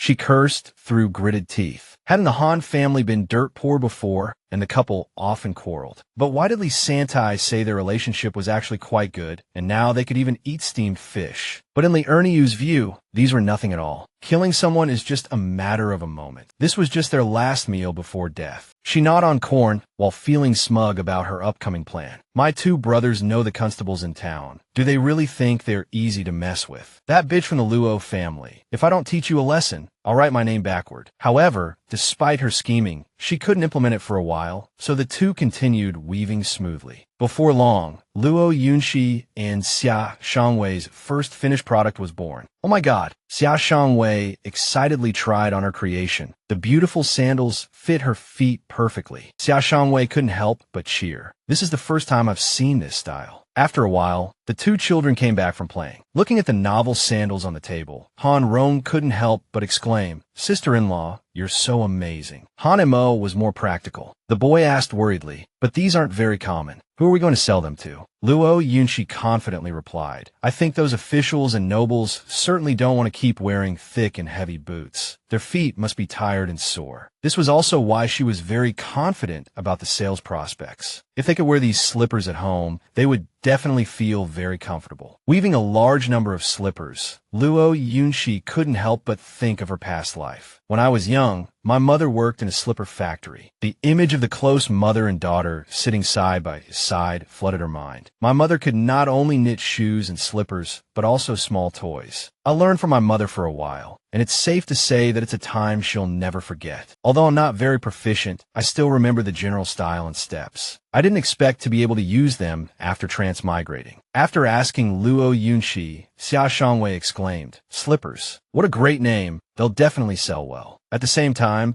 she also outlined a more concrete plan. Not only officials and nobles, but ordinary people will definitely like them too. Sister Yunshi, let's weave a few more pairs and take them to town to sell in a few days. Luo Yunshi also had high hopes for these slippers, her eyes curving in a crescent as she smiled. Okay, if they sell well, we'll also have money to buy wool. Woolen slippers are softer and more comfortable than straw sandals, and they can be sold for a higher price, so we can earn more. As soon as she finished speaking, the system also announced, obtained LV 1 item slippers. Luo Yunshi smiled even more brightly. Then I'll weave a pair for Ronger and Moer. They'll be very comfortable to wear. Han Rong cupped her face happily. Thank you, sister-in-law. Han Mo was very touched.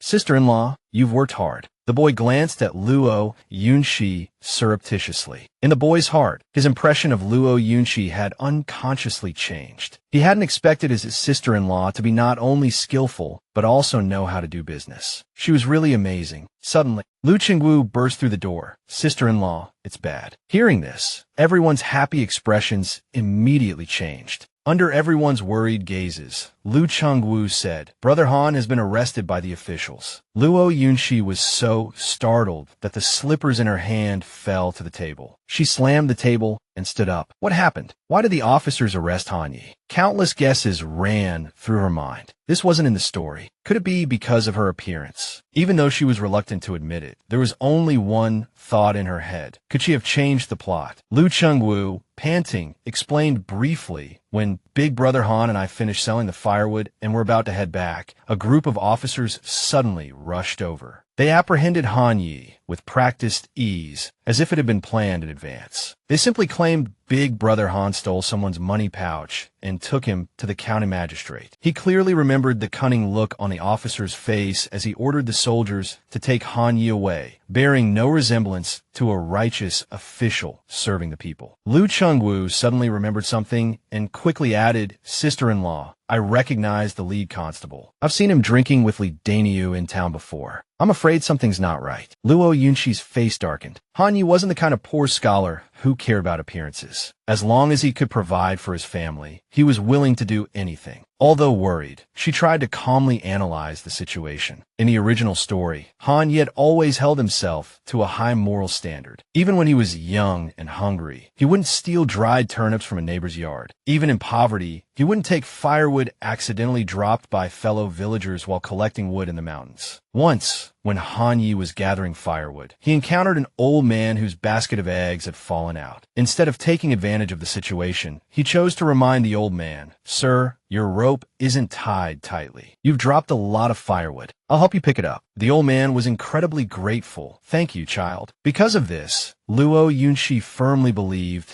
that he would never steal. He must have been framed. Han Rong's cries interrupted her thoughts. The little girl sobbed, "Sister-in-law, Big Brother has been arrested. What should we do?" Hanamo also worried Big Brother definitely wouldn't steal anything. Luo Yunxi rushed to the door and urgently instructed everyone, Ronger, Mo and Shangwei, stay inside. "I need to go out. I will definitely rescue your Big Brother Han." Han Mo bit his lip. The young boy was silent for a moment, then decided to trust Luo Yunxi. "Sister-in-law, be careful." Luo Yunxi smiled reassuringly, and she waved goodbye. "Don't worry." Xia Shangwei held Han Rong in her arms. She and Han Mo saw Luo Yunxi and Lu Chengwu off. Watching their figures gradually disappear, Han Mo murmured, "Sister-in-law, you must bring Big Brother back safely." A short while later, the two arrived in front of the county magistrate's office. Lu Chengwu left for a while and finally returned. "Sister-in-law, I've made inquiries." After he finished speaking, Luo Yunxi stroked her chin thoughtfully. The magistrate's young son had contracted smallpox, and the magistrate was busy seeking medical treatment everywhere. Lu Chengwu nodded firmly. "So it won't be easy for us to see him." Luo Yunxi's eyes lit up. If the magistrate's son really had smallpox, there might be a solution to this problem. A plan gradually formed in her mind. "I know how to treat it, and I've been vaccinated in the modern world, so I'm not afraid of getting infected." Lu Chengwu panicked,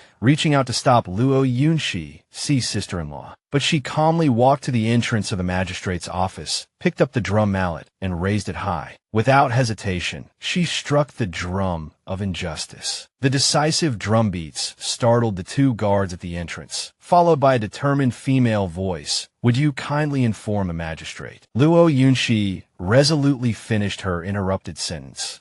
"That I have a prescription to treat his young son." Because the young son's condition was serious, it wasn't long before Luo Yunxi and the officer arrived at the front hall of the inner court to report the injustice and present the prescription to Magistrate Fong. She bowed respectfully and pleaded, "These are the circumstances of the matter. I beseech you, Magistrate, to uphold justice for me." Magistrate Fong excitedly took a few steps closer. "I understand. This official will thoroughly investigate this case. However, I hope you will first accompany me to see my son's condition." Then he sighed and spoke of his son's illness. "These past few days, my son has contracted smallpox. He has a persistent high fever and has been unconscious for several days. I've consulted several doctors, but none have been effective." Magistrate Fong said in a deep voice, "If you can truly cure my son, this county will handsomely reward you." Luo Yunxi humbly bowed. "Thank you, Magistrate. There is no need for a reward. As long as my husband can be brought home, I will be eternally grateful. Magistrate Fong replied, we shall discuss this matter later. Magistrate Fong waved to the people behind Luo Yunshi. Please come in. Luo Yunshi accepted the cloth offered by a servant, sighing inwardly. She vaguely remembered that when she was young, there was a pharmacy next to her home run by a venerable old doctor of traditional Chinese medicine. She had always been curious about Chinese medicine and would often consult him in her spare time, initially to help improve her mother's health. After putting on the face covering, her eyes revealed a firm resolve. Unintentionally, through these repeated visits, she had actually memorized quite a bit of knowledge, and that knowledge was now helping her, including the treatment for smallpox. The group started walking towards the young master's quarters in the back. A silent atmosphere enveloped the entire room. Suddenly, Magistrate Fong softly asked, Miss Luo, how is my son? The commotion next door startled Magistrate Fong's son, Fong Luoqi, from his sleep, and he groaned. Luo Yunshi closed her eyes, concentrating as she took Fong Luoqi's pulse. Afterward, she thoughtfully gave a general assessment. The wound cannot be wrapped so tightly with gauze. It will easily become infected. Moreover, the medicine the young master used previously only contained mulberry leaf, chrysanthemum, and reed rhizome. That's not enough. Then she opened her eyes wide, revealing an undeniable firmness in their depths. You must add a packet of kudzu root powder. Luo Yunshi then slowly listed the necessary steps. Part of the medicinal decoction should be used to clean the sores. Unexpectedly, the treatment method she proposed seemed simple, but the recovery time was very quick. The rest should be taken orally. Within 3 days, the young master's fever will subside. Luo Yunshi frowned, carefully instructing Magistrate Fong. In addition, it's best for everyone in the residence to drink this medicinal decoction for several days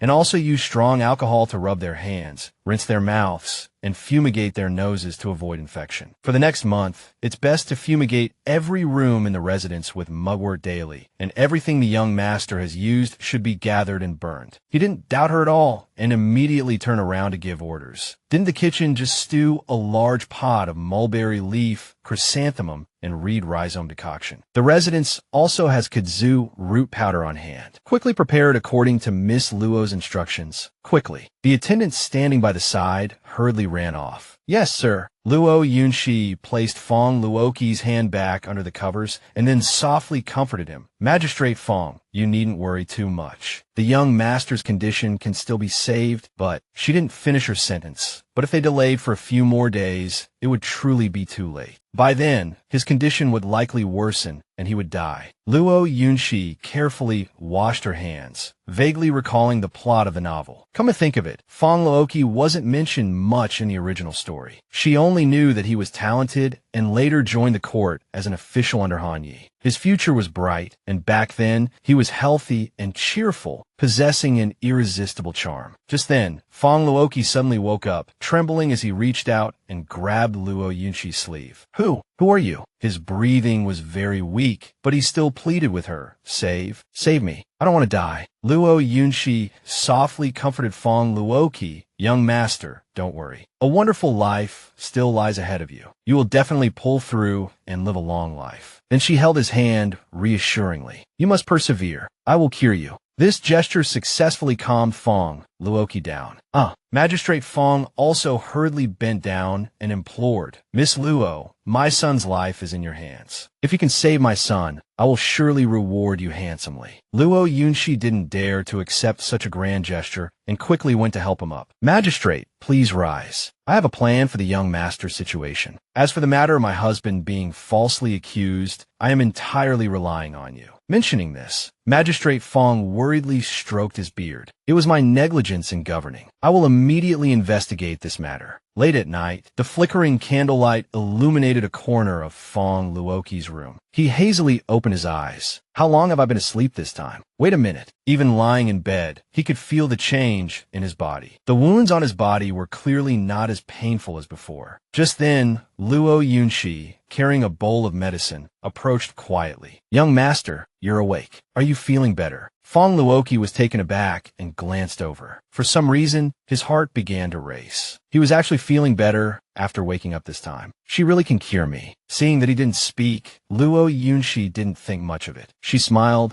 and scooped up a spoonful of medicine. Come, drink your medicine. Even though she was wearing a face covering, her sparkling blue eyes captivated Fong Luoqi's heart. She must be a celestial maiden sent by heaven to save me. He sat up obediently and drank the medicine sip by sip. These past few days, my whole body has been burning like I'm in hell. I thought I wouldn't make it. Even my father almost gave up, but she's like a flower in the darkness. Fong Luoqi sincerely thanked Luo Yunshi for saving him from hell, tears of happiness streaming down his cheeks. He choked back a sob and thanked her. Thank you for saving my life. Seeing his emotional state, Luo Yunshi panicked slightly. It was nothing, young master. You don't have to take it to heart. After you finish your medicine, eat something and go back to sleep. You need to recover your depleted energy now. Fong Luoqi stopped crying, then blushed and agreed, okay. In his heart, he secretly vowed, if I can survive this, I will use all my strength to repay her. Not long after, the medicine took effect, and after Fong Luoqi fell asleep, Luo Yunshi and the two maidservants fed him medicine and cleaned his wounds every 2 hours, staying by his side until dawn. The surrounding scene suddenly became hazy, and a table of glittering delicacies appeared before her eyes. It was beautifully arranged, and Luo Yunshi couldn't help but gasp in amazement. Across the table, her husband, dressed in magnificent clothes, beckoned to her. Yunshi, what are you standing there for? Come and sit down. His appearance startled her. Husband, why are you dressed like this? He smiled gently and explained, I'm the current prime minister, all thanks to your support. Sit down and eat first. I've also prepared many gifts to repay you.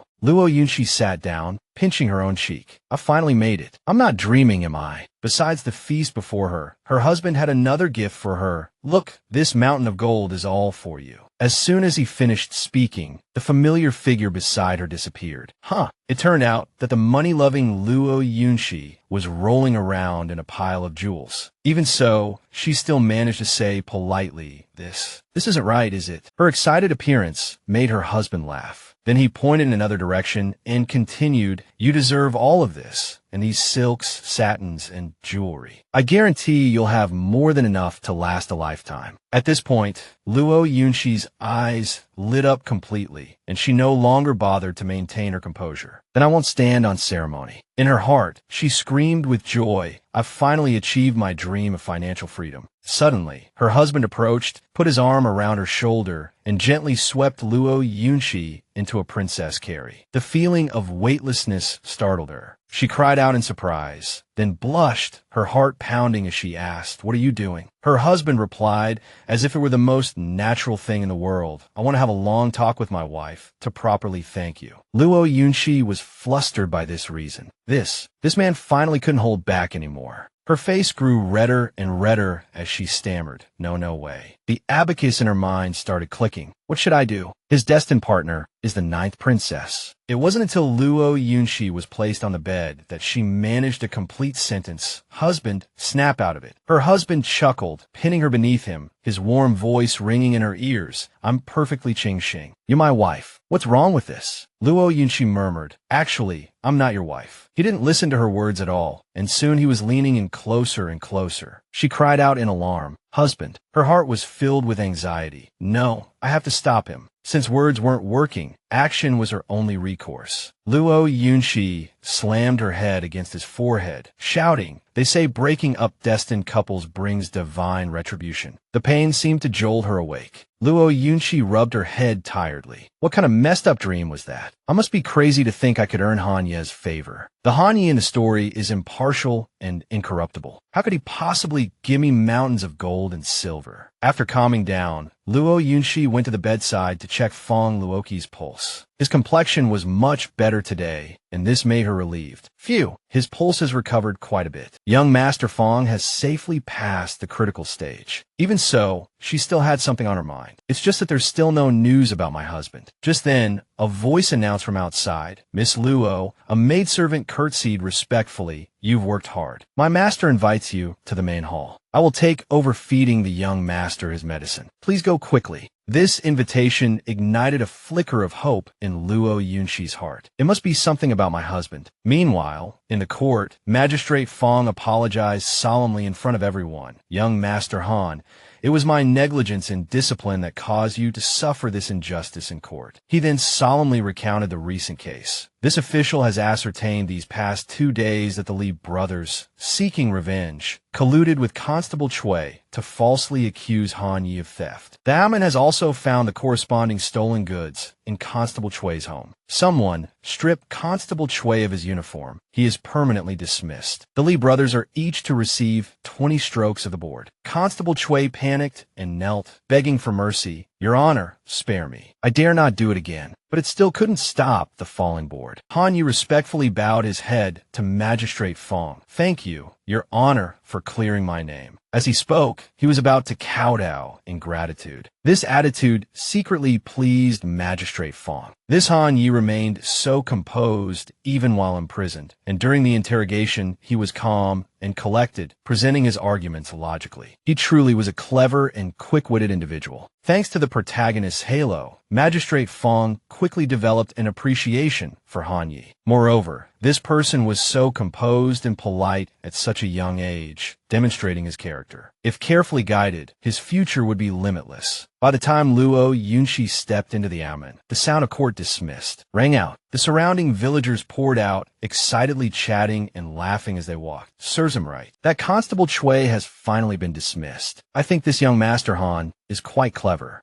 Although she was late, the outcome was all that mattered to Luo Yunshi at the moment. Phew, the trial is over. I only saw the Lee brothers and Constable Chui being dragged out to receive their punishment. Han Yi must be all right. She had just entered the gate when she saw a familiar figure standing with his back to her. Han Yi. Luo Yunshi happily quickened her pace, calling out loudly. Hearing the voice, he recognized the person, Yunshi. She worriedly examined him from head to toe. Are you all right? Are you injured? Han Yi obediently stood still, allowing her to check. I'm fine. I wasn't tortured. He felt a pang of heartache. She looked so haggard. Han Yi looked down at her, sincerely expressing his feelings. Yunshi, the jailers told me everything. You cleared my name, offered the prescription to treat young Master Fong, and even took care of him. I've implicated you. I am sorry. Seeing that he was all right, Luo Yunshi felt like a 1,000-pound weight had been lifted from her shoulders. She breathed a sigh of relief. Don't say such polite things. We are family. Even if it meant going through fire and water, I would save you. These words moved Han Yi deeply. Yunshi, his opinion of her, was gradually changing. Before her personality had changed so drastically, he had still been wary of her. The events before him were the best proof. But this shared hardship had revealed her true feelings. If he still doubted her, wouldn't he be letting her down? Thinking of this, Han Yi suddenly furrowed his brow in confusion. But her father wouldn't let her study, and her stepmother made her do chores all day. He shifted his gaze to Luo Yunshi's stunned face, silently asking himself an unanswerable question. Where did she learn medicine? Just then, Magistrate Fong slowly descended from the court and entered the courtyard. Speaking of which, young Master Han, do you have any interest in taking the imperial examinations? He frankly offered a suggestion. If you're interested, this official can recommend you to the Dancing Academy in our county, waive 3 months of tuition fees, and award you some silver to subsidize your household. As if afraid the two in front of him would refuse, he cautiously added, what do you say? At this moment, Luo Yunshi's eyes lit up as if she had seen a product on sale. She quickly calculated in her mind. Dancing Academy was the most renowned academy here, with a long history and a strong background. Han Yi had always wanted to study there, but the person in question just stood there, stunned. Then he came back to his senses and bowed in reply. Please allow this commoner to go home and discuss it with my wife. Luo Yunshi beamed and nodded repeatedly. No need to discuss. Our whole family supports Han. You go into the academy. Then, like a parent whose son had received an award, she ran over and grasped Magistrate Fong's hand. Thank you for your kindness, Magistrate Fong. You truly have a discerning eye. He replied bashfully, You're too kind. You're too kind. Luo Yunshi couldn't help but feel happy about her future life. With Han Yi living at the academy, she wouldn't have to sneak food from the supermarket anymore. Han Yi, again, mistakenly thought her happiness was solely because of him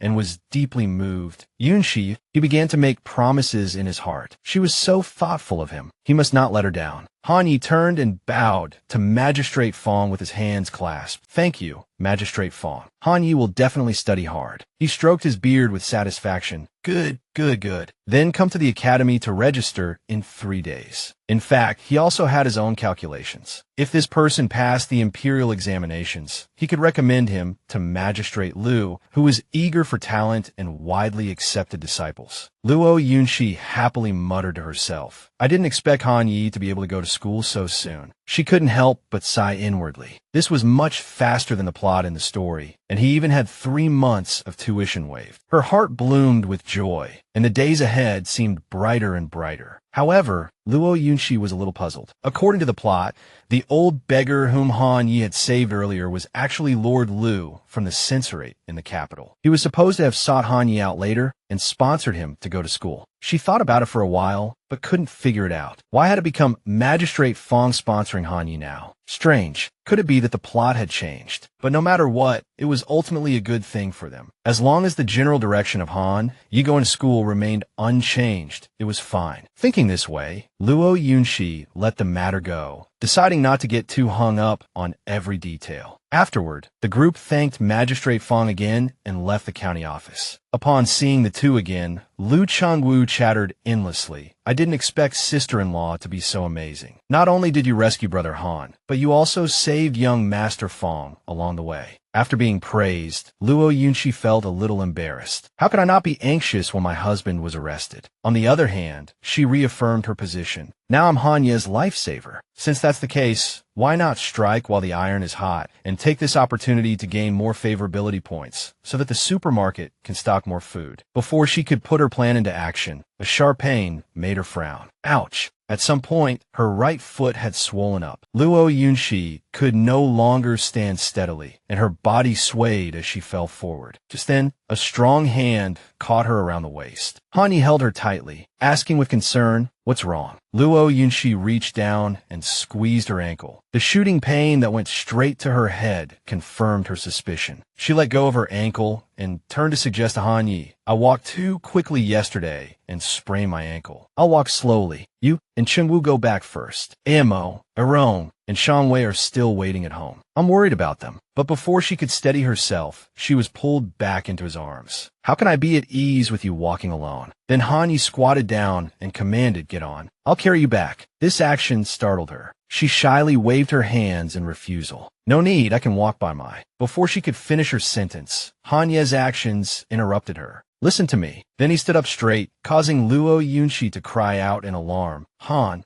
Yi." At this moment, Lu Changwu tactfully excused himself. "Brother Han, I've been out all night. My mother will definitely be worried. I'll go first." Luo Yunshi blushed and called out to him, "Hey, let's go together." But the only response she got was his meaningful laughter. Ha ha ha. Unable to persuade Han Yi, she began to struggle. "No, the road is so far. You'll be very tired. I can walk by myself." But he just smiled and reassured her. "This distance is nothing to me." Suddenly, she blushed and lowered her head, stammering a suggestion, "Don't." But the more she spoke, the gentler Han Ye's voice became, "Don't move." This attitude, coupled with his tone, made Luo Yunshi freeze. Then she too blushed and clung tightly to him. Then I won't move." She couldn't help but wonder inwardly, Han Yi is acting so strange. The two slowly walked home. As they walked, she suggested, "Speaking of which, young Master Fong also rewarded us with some silver. Why don't we buy some cooked food for our AMO and Aro? It can both fill their stomachs and calm their nerves." Luo Yunshi continued after a moment, changing the subject. "Oh, right, I also need to buy some paper and ink." Han Yi gently agreed. "As you wish." Deep down, he felt an immense joy. This was the first time she had said our Aro and AMO. She really considers us a family. The image of the three of us together suddenly appears, always thinking of Aaron and Amo, even more thoughtful than I am. An unprecedented warmth spread through his heart. Just then, the long-absent system reappeared. Han Ye's favorability has increased by 6 points. Cornstarch, pork, apples, and fresh vegetables have been added to the supermarket. Luo Yunshi carefully observed the quantities and couldn't help but be surprised. This time, 3 bags of cornstarch were added, and there were more varieties of fruits and vegetables, and the quantities were larger too. A plan gradually formed in her mind. Some of these vegetables won't be eaten in a short time. Why not take them to the market to sell? Maybe I can earn some money. After a while, the two had returned to the village. As soon as the two children heard the commotion, they ran out to greet them. Han Rong cheered happily. Sister-in-law, you really brought Big Brother back. Hanamo hurriedly rushed over and asked, Big Brother, are you all right? Han didn't rush to answer, calmly walking into the courtyard. Then Luo Yunxi was gently placed on the ground. She proudly put her hands on her hips and declared, of course he's all right. Sister-in-law keeps her promises. Your big brother is fine. She also held up the meat in her hand high. I even bought you delicious cooked food. Han Rong took a deep breath. Just then, the aroma of food drifted over, and Xia Shangwei helped an elderly man slowly walk out from the inner room. Brother Han, Sister Yunxi, the village chief is here too. The elderly man, his face stern, inquired about what had happened. Wife of Han, the matter of you beating the drum of injustice yesterday has already spread throughout the village. Some say the magistrate personally escorted you out. Do you have connections with the magistrate? What exactly is going on? Luo Yunxi forced a smile and waved her hand. Haha, this rumor, while spreading, isn't entirely off the mark. She couldn't understand why.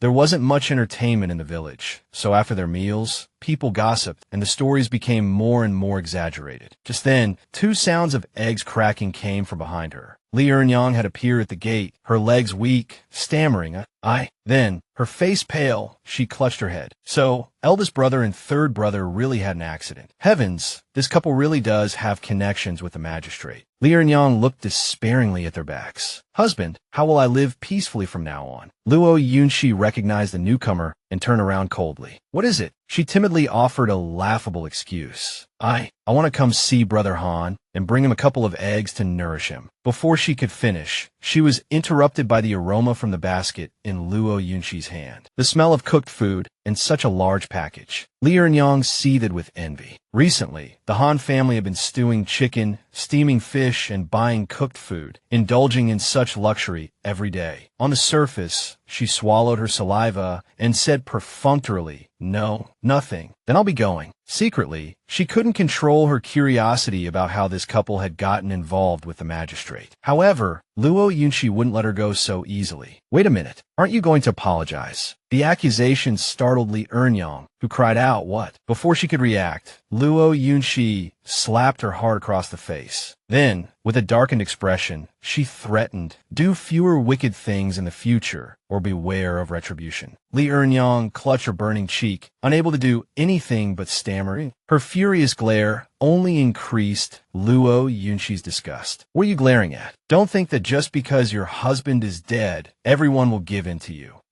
Luo Yunxi, won't indulge you. If you dare cause trouble at my house again, I'll drag you to the magistrate's office. Knowing she was in the wrong, Li Ernyang resorted to seeking sympathy. Village chief, look. She knelt before the elderly man and wailed, Luo Yunxi is bullying me because the Luo family is rich. Can you bear to watch me, a woman married in from another village, be bullied like this? The village chief seemed moved by her words and frowned at Luo Yunxi. This matter, wife of Han, you really went too far. No matter what, you shouldn't resort to violence. She was about to speak when a warm arm draped over her shoulder. Village chief, Han Yi said seriously, defending his wife. No matter where Yunxi comes from, she is now a member of our Han family. He then unhesitatingly revealed everything. Li Ernyang, harboring resentment over a minor squabble between the children, first called her two brothers to break into our house and rob us, and then falsely accused me of theft, sending me to jail. He said angrily, Yunxi teaching her a lesson is letting her off lightly. Please, village chief, be just. The elderly man seemed to be hearing this for the first time, his eyes widening. He then turned to Li Ernyang and scolded. What? Ernyang, Hanye's misfortune was caused by your false accusation. You shrew, you deserve a beating. If you dare to plot against the Han family again, I'll punish you by making you kneel in the ancestral hall. She cowered.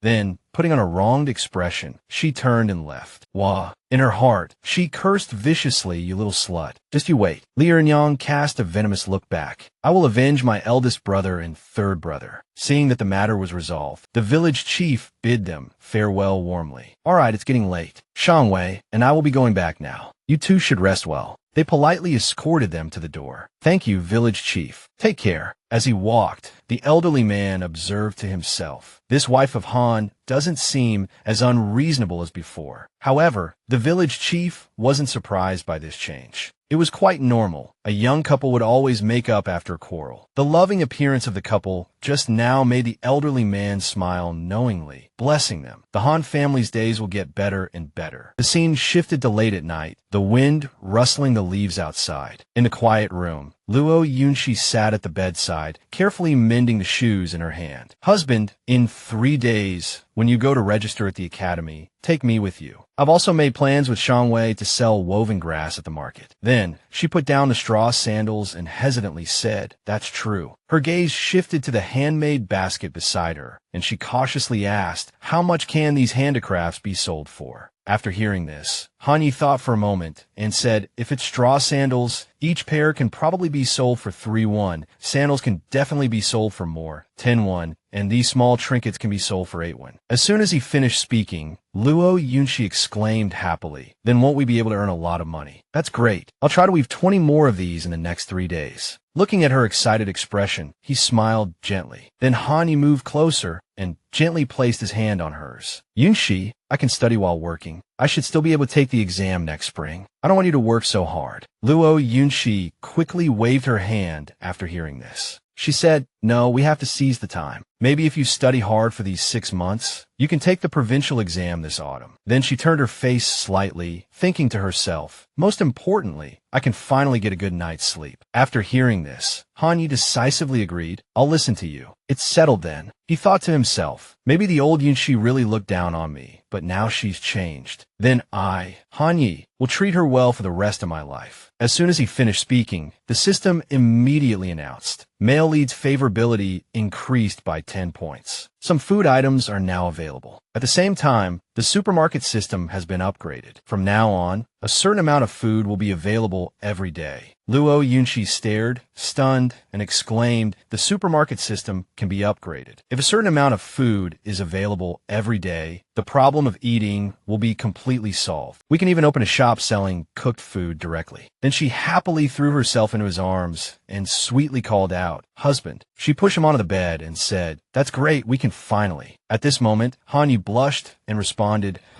Luo Yunshi also immediately reacted. She froze, thinking to herself, "No, I have to stay calm. I can't say it out loud. Who knows when my husband will suddenly be in a bad mood and the supermarket will be downgraded. It's best to take out the food and hide it. That's the safest way." At this moment, Han Yi softly called her, "Yunshi." She immediately returned to her own place shyly and said, "I'm sorry, I was too excited." Then he gently reminded her, "We're husband and wife. What are you afraid of?" As soon as he finished speaking, her voice became hesitant.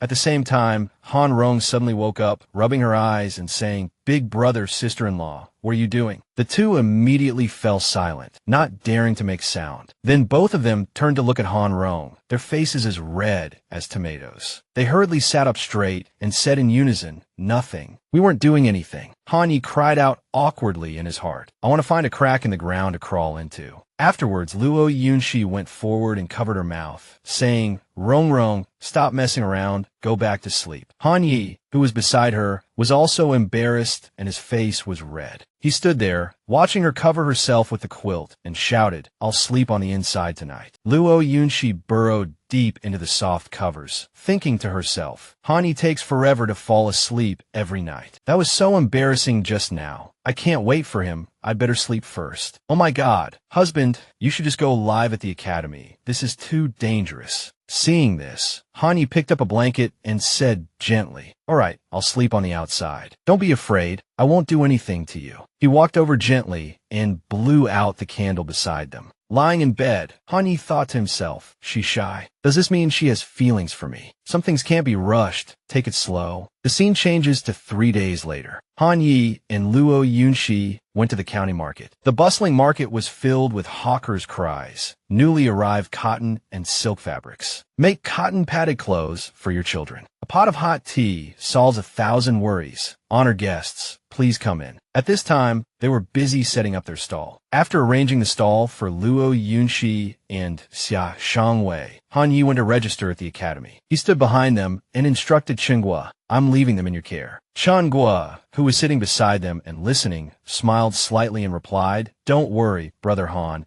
I'll protect sister-in-law and Shangwei." The scene changes to the academy. An elderly man recognized him as soon as he saw him and said, "Magistrate Fong has already told me about your situation. You could say you've turned misfortune into a blessing." He stroked his long beard and said, "The Quan family and the Han family have always been on good terms, but since you moved into the village, we've rarely interacted. The last time we met by chance at the literary gathering was 3 years ago. How are your younger siblings doing these days?" He was Master Quan, a friend of Han Ye's father. Han Yi hurriedly bowed to him after hearing this and said, "Thank you, Master, for your concern. Everything is well at home." Master Quan continued to advise him, "I've already arranged for you to join the autumn examination preparatory class. You must work harder in the future and not disappoint the magistrate's kindness." Han Yi firmly replied, "Thank you, Master. I will obey." At this moment, his expression turned serious, his brow furrowing slightly. Master Quan thought to himself, "This boy has the same demeanor as his father. I must find a way to cultivate him. Hopefully, he won't repeat his father's mistakes." Half an hour later, a woman brought a child to Luo Yunxi's stall. Seeing the stall empty, she said, "Are they all sold out? I heard your shoes are very comfortable, beautifully handcrafted,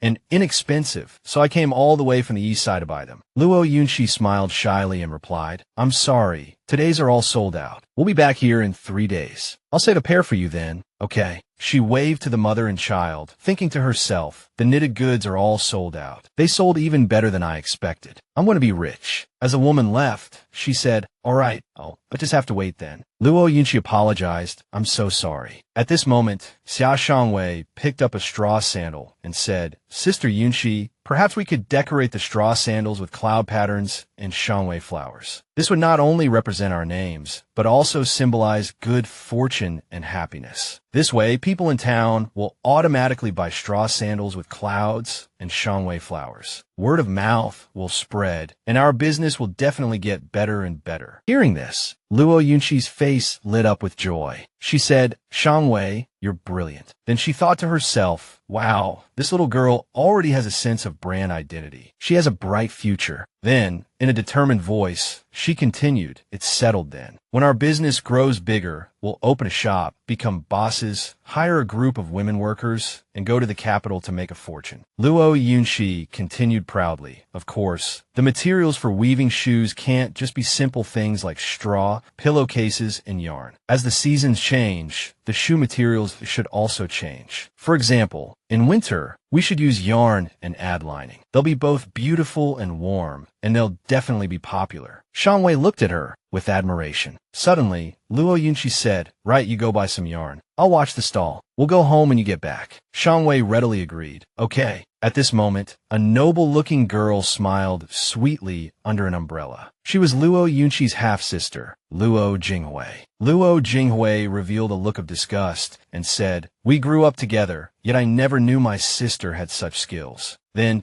closing her umbrella, she said sarcastically, "Sister has truly hidden her talents for many years." Luo Yunxi looked up in surprise. Seeing her, she thought, Luo Jinghui, Li Shi's daughter. This mother-daughter pair have repeatedly abused the original owner, forcing her to do heavy and dirty work, and even denying her food. Luo Jinghui walked forward with a smile, taking Luo Yunxi's hand and asking affectionately, "Sister, long time no see. How have you been lately?" Luo Yunxi immediately shook off her hand and said firmly, "Even though a shameless person like you and your cruel mother drugged me and used every means to drag me to the Han family, hoping to see me suffer, I'm lucky. I've turned my hard life into a good one. I wonder if you two heartless vipers are gnashing your teeth in anger." Then, A brilliant smile spread across her face. Luo Jinghui immediately flew into a rage and shouted, "Luo Yunshi, don't think that just because you know the magistrate, you can look down on everyone." She thought to herself, if I hadn't heard that this little slut got lucky and hooked up with a magistrate, I wouldn't bother coming here. Luo Yunshi became even more amused. She said, news travels fast, doesn't it? So what if I know the magistrate? Does it bother you? By the way, I heard that my heartless father, Luo Yunfu, wants to open a gambling house in town, right? Then she carefully examined Jinghui's face and said, you condescending to come here today must be to use my connections to help Luo Yunfu get a gambling license, so your mother can also bask in the glory, right? Luo Jinghui gritted her teeth in anger and pointed at her, sneering, you little slut. So what if you know the magistrate? Our Luo family can just spend some money, and this matter will be easily resolved. Stop putting on airs in front of me. Luo Yunshi wasn't angry at all. She simply said calmly, you're the one putting on airs. Did I invite you here? This isn't the Luo family. Stop being so presumptuous and get out. Luo Jinghui was trembling with rage, repeatedly stammering, "You." Just then, Hanyi returned. Seeing the scene, he asked, Yunshi, what happened? Luo Yunshi, seeing him, asked gently, Hanyi, you're back so soon. What did the master say? Luo Jinghui was also startled and cried out in surprise. Hanyi stepped forward and said to Luo Yunshi, everything went well. I could start studying there tomorrow. Luo Jinghui looked at him, thinking to herself, a tall and straight posture, bright eyes and clear brows, a steady youth, full of heroic spirit. She blushed involuntarily, thinking, I've never seen Hanyi before. I thought he'd be some pockmarked face, who knew he'd be such a handsome young man. Hesitantly, she asked, is that this brother-in-law? Luo Yunshi coldly emphasized, he is of course my husband. She thought, the love-struck air is thick. Then, she decisively blocked Hanyi, saying, speak quickly if you have something to say, leave quickly if you don't. In her mind, she cursed, a cannon fodder character not even mentioned in the story, and she dares to covet the male lead. Dream on. She ruthlessly tore down Luo Jinghui's facade. A young lady, staring at my man like that. Didn't your mother teach you the meaning of shameless? Behind her, Hanyi saw her attitude and blushed slightly, thinking, she said my man. This attitude, she's totally convincing herself. At this moment, the system notification, male lead's favorability increased by 2 points. Oranges were listed, and Yunshi was secretly delighted. Oranges, those fruits I couldn't finish at the supermarket and was afraid would spoil. I secretly had Luo Yunfu take them to West Street to sell for me. But oranges are an autumn fruit. You can't get them in spring or summer in ancient times, so I can sell them for a good price. Luo Jinghui trembled with anger. She retorted, I wasn't. At this moment,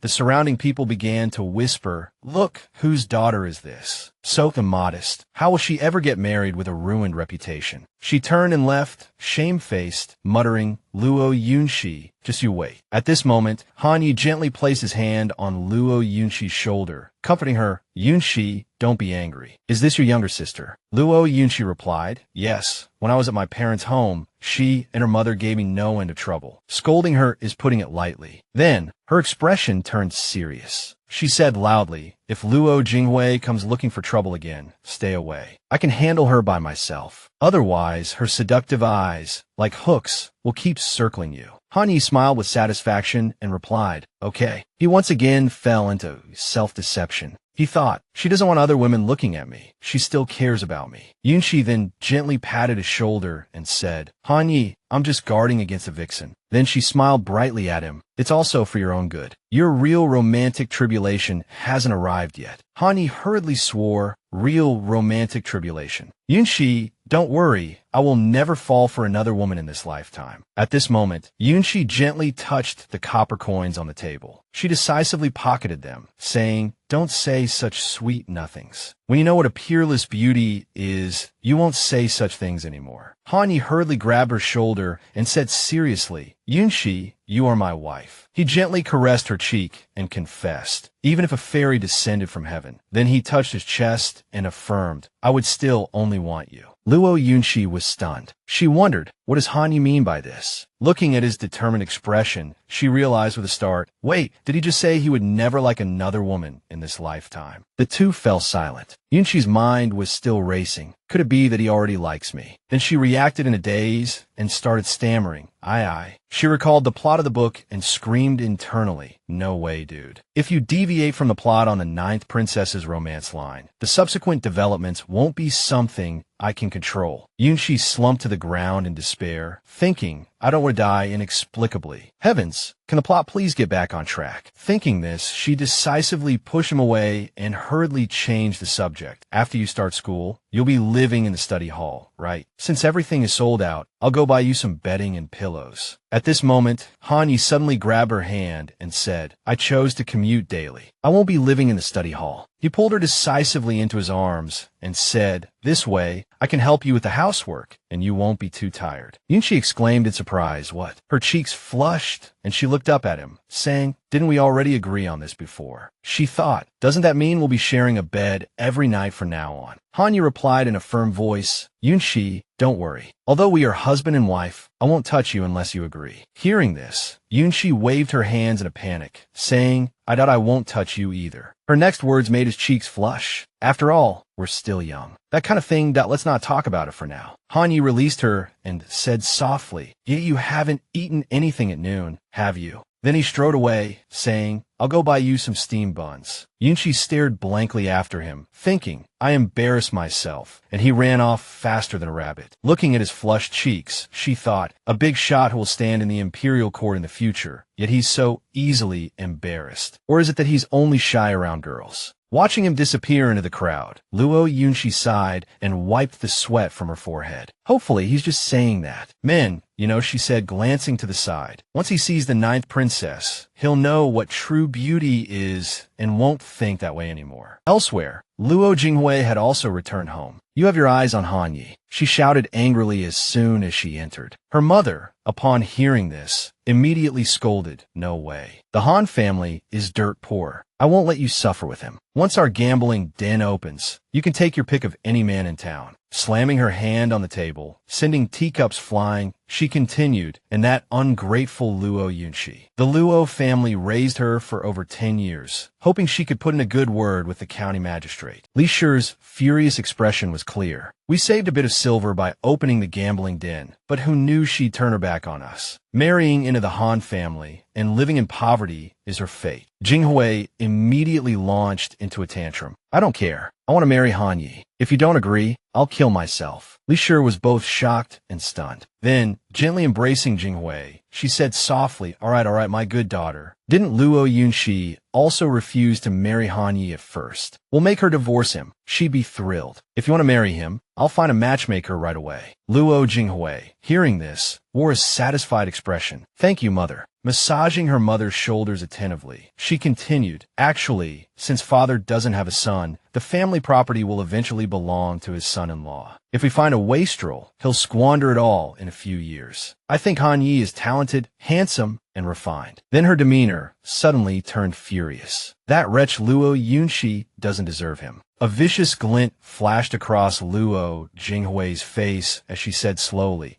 but I see that Luo Yunshi and Hanyi have developed feelings for each other, so she might not agree to a divorce. Mother, you have to help me think of a way to ruin Luo Yunshi's reputation and make Hanyi divorce her. The scene changed. A few days later, Luo Yunshi was sitting on a wooden chair, diligently weaving straw sandals. She sighed softly. The chair Hanyi made is really comfortable. If Hanyi doesn't want to study, he could make a living just selling furniture with his skills. Shielding her eyes from the glaring sun, she said, speaking of which, the supermarket has been stocking so much food these past few days. Besides eating it, I can sell what I can't finish. As soon as she finished speaking, a variety of food items appeared. She hesitated for a moment, then planned, actually, I could also make some snacks. Luo Yunshi carefully examined the system, calculating, based on my observations, the people here like starchy foods. Making some crispy fried corn cakes and steam buns would definitely sell well. and later, when rice becomes available, I can make bamboo rice. As she spoke, a scene of Han Yi sitting in class, listening attentively, appeared. If that's the case, moving to town to do business would be more convenient, and Hanya's commute to and from school would be shorter. Just then, an urgent voice startled her. "Sister-in-law, it's bad." A man ran in, panting. The master was bringing goods back from the city, and the horse got spooked and kicked him. He fell. The man continued, shouting, "The master is badly injured. He wants you to come home quickly to see him." Luo Yunshi stared blankly for a moment before recognizing him as Sun Xiaochong, the son of a tenant farmer on the Luo estate. She leaned back lazily in her chair. "Whether Luo Tianfu lives or dies is none of my business." Sun Xiaochong was stunned. "Elder sister Luo, how can you be so heartless? The master is your father." She sneered. "Father? Has he ever fulfilled his duties as a father all these years? If he's crippled, his wife and daughter can take care of him. It has nothing to do with me." Suddenly, an idea struck her. Wait a minute. Now that the supermarket is updating with so much food every day, Hanyu might get suspicious, and I can't explain it. This is a good opportunity to go back to the Luo estate and dig up the gold box my original mother left under the big tree. Standing up, she thought, this way, I'll have an explanation later. Then she said decisively, "Fine, let's go." Her expression was nonchalant. "Let's go see my wicked father." The scene changed to the back gate of the Tanqing Academy. Hanyu walked out of class, asking with a surprised look on his face. "What did you say?" The old woman in front of him covered her mouth with a fan. "I said that Luo Yunshi doesn't want to live with you at all. Only you scholars are foolish enough to believe everything you hear." She was a matchmaker from Luo village. A scene of her with another man appeared. She chattered incessantly at him, saying she'd been having an affair for a long time and frequently visited the Zui Xian Lu to fool around with her handsome kept man. The matchmaker continued suggestively, saying someone had seen Luo Yunshi's undergarments hanging in the courtyard of that man. After hearing this, Han Yi coldly asked, "Why are you telling me this?" She curled her lip and explained, "I knew your mother back in the day, and now that I know about this, I couldn't bear to keep it from you. You should divorce Luo Yunshi and marry second Miss Luo. I guarantee you a life of wealth and honor." Han Yi immediately sensed something fishy about her words. He thought to himself, Luo Jinghui, what is the Luo family up to? Then the matchmaker leaned closer and whispered, "Forget it, I'll just tell you everything. This afternoon, I saw your wife with my own eyes at the docks, carrying a bundle and boarding a boat to elope with someone." She grew more and more excited as she spoke. "She must be out of the city by now. If you don't believe me, go home and see. I guarantee you won't even see a shadow of her." Han Yi felt a buzzing in his ears, his pupils suddenly constricting. One thought flashed through his mind. Something's happened to Yunshi. He immediately grabbed her wrist and demanded, "Tell me, where did the Luo family take Yunshi?" The matchmaker winced in pain and cried out, "My hand." Meanwhile, in a secluded place, Sun Xiaochong kept urging Luo Yunshi, "Elder sister Luo, let's hurry. Master is waiting for you to return." Suddenly, Yunshi asked suspiciously, "Wait a minute. Luo Tianfu fell this morning and was anxious to see me. So why did he wait until dusk to send you to inform me? The two villages aren't far apart." He stammered and scratched his head, saying, "I was busy looking for a doctor this morning, so I was delayed." Seeing the panic in Sun Xiaochong's words, Yunshi immediately stopped. She angrily questioned him repeatedly. "Since you already found a doctor, why do you still want me to go back? Did Luo Tianfu injure his left leg or his right leg?" At this, Sun Xiaochong trembled and changed his story. "Master said he missed you, so he asked me to call you back." She grabbed his collar and cursed.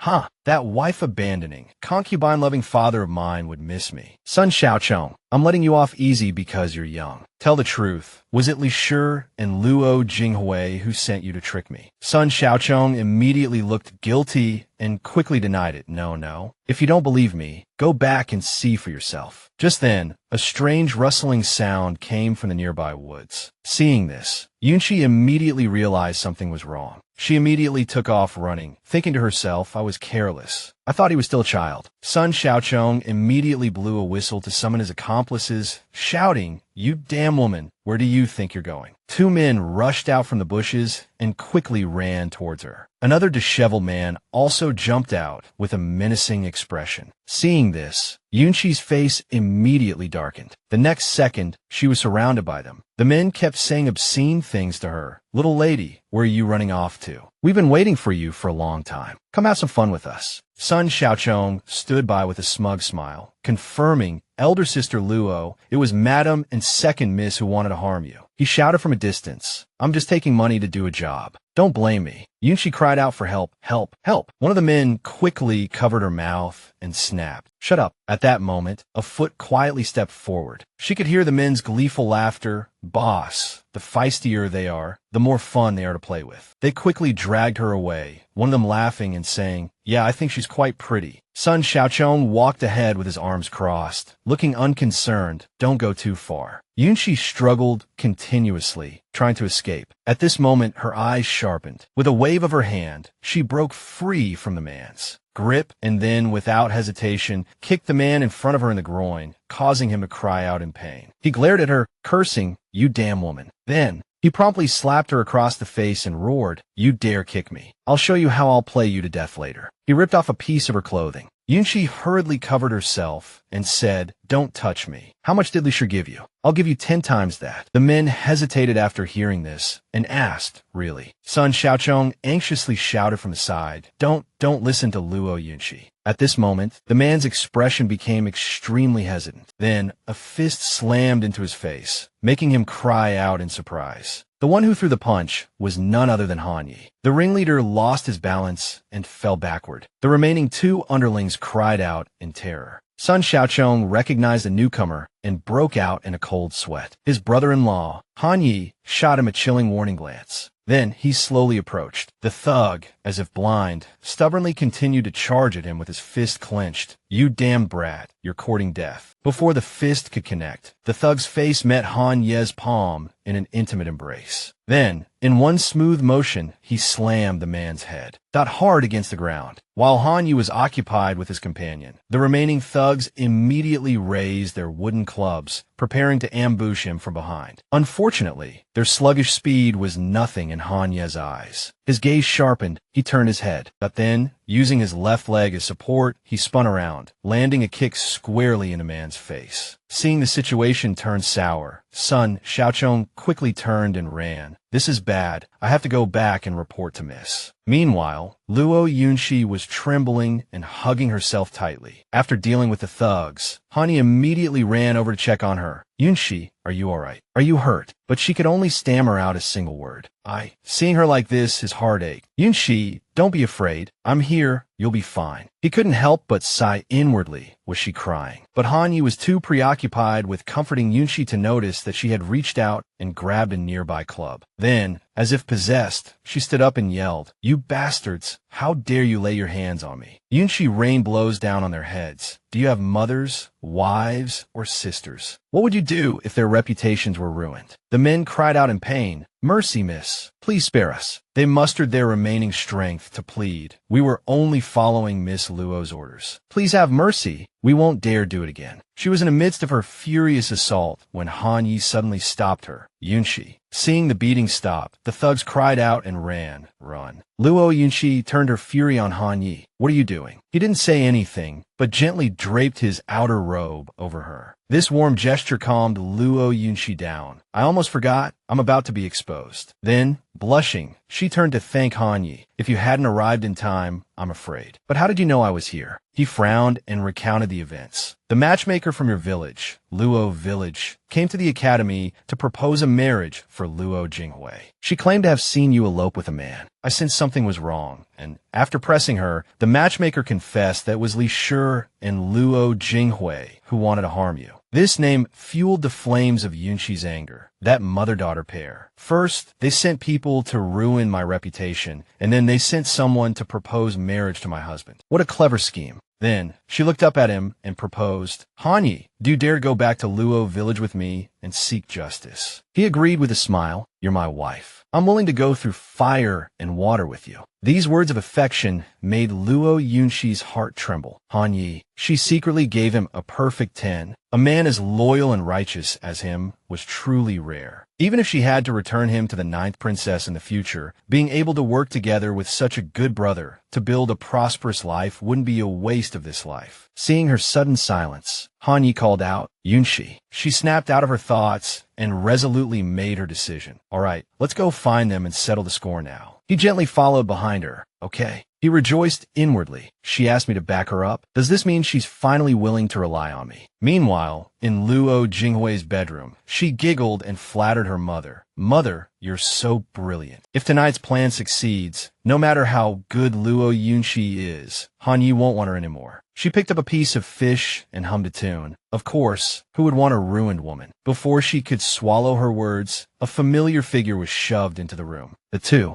Luo Jinghui was startled and turned around. Yunshi launched into a tirade the moment she entered. Luo Jinghui, you shameless hussy. Are you that desperate to get married? Why else would you covet my husband? Li Shi cursed through gritted teeth. Sun Xiaochong, you useless thing. You let Luo Yunshi escape again, and even let Han Yi hear. Then she turned to her daughter and gave her a meaningful look. I don't know if Sun Xiaochong has already ratted us out. We don't admit it. Li Shi scoffed. My daughter took a fancy to your husband. Don't slander us. You came here to cause trouble for no reason and even hit my servants. I think you don't want to live anymore. Luo Jinghui chimed in. Exactly. You're talking nonsense. She was certain of her victory. Luo Yunshi had been suppressed by her mother since childhood, so what was there to be afraid of? Unfortunately for her, Luo Yunshi was no longer the pushover she once was. Luo Yunshi arrogantly pulled out a piece of paper. Li Shi, I think you're the one who doesn't want to live. I already have Sun Xiaochong's confession. He said you instructed him. Believe it or not, I'll report this to the officials. These words startled Li Shi,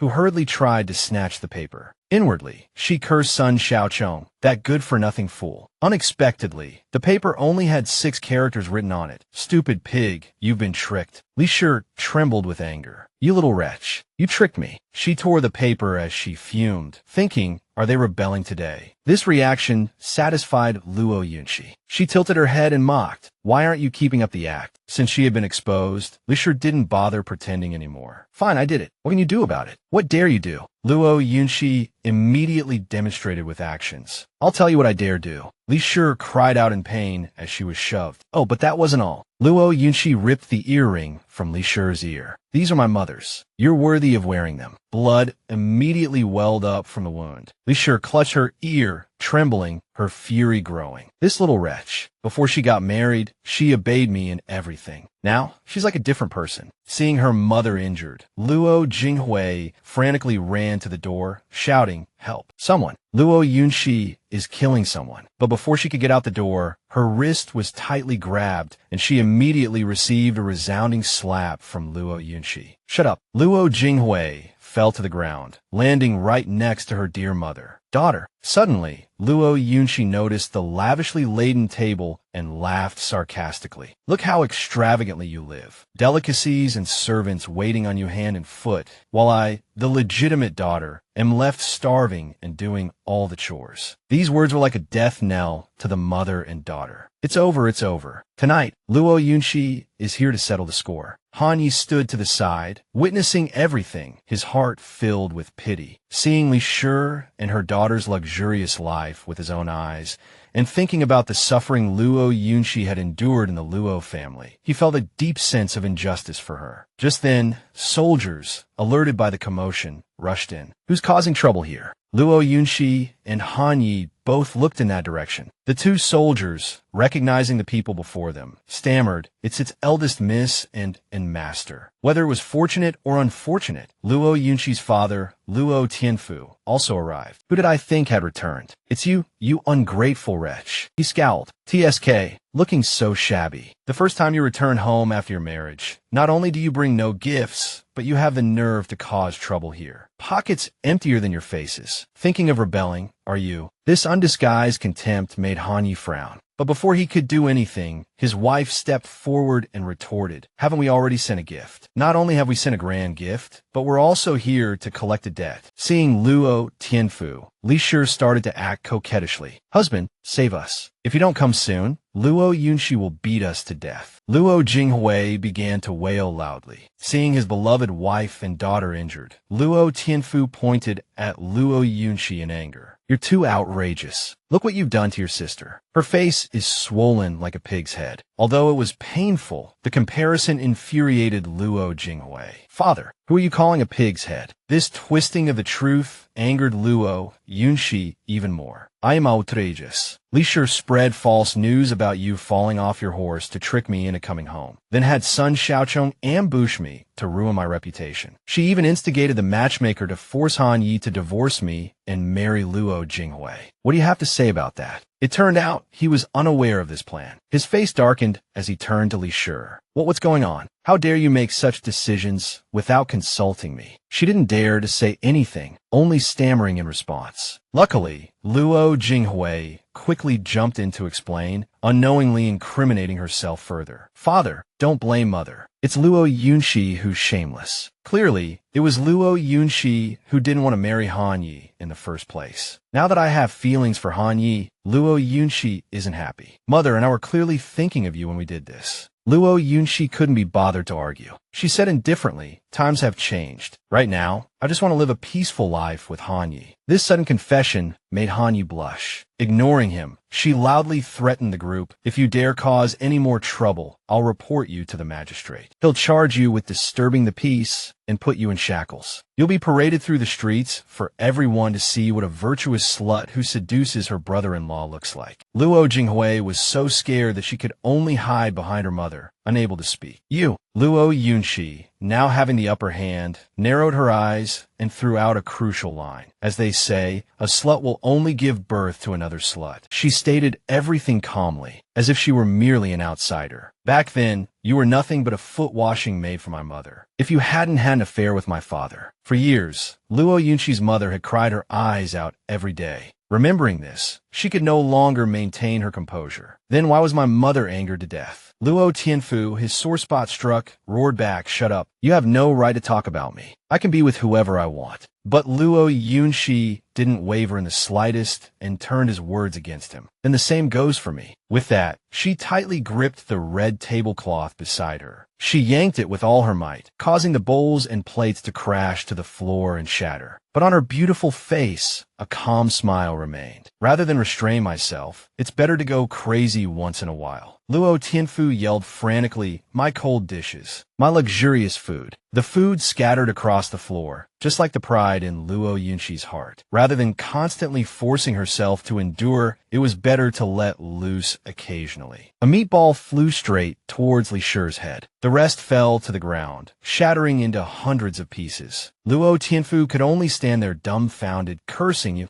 You good for nothing." Then he roared out his orders. "Someone seize these two ungrateful wretches." A group of house guards, weapons in hand, rushed into the room. But suddenly, they were stopped by two powerful words. "Stop." Luo Yunshi carefully glanced at them, then continued what she had been saying. "Anyone who dares touch Han Yi or me, I guarantee that person will spend the rest of their life eating prison food." Those few short words were enough to intimidate the entire group of guards. These words also snapped Luo Tianfu out of his daze. He had almost been foolish enough to think about opening a gambling den in the county. If this rebellious daughter really had some connection to the magistrate, his gambling den would definitely never open. Thinking of this, his attitude did a complete 180. Rubbing his hands together, he forced a smile and tried to smooth things over.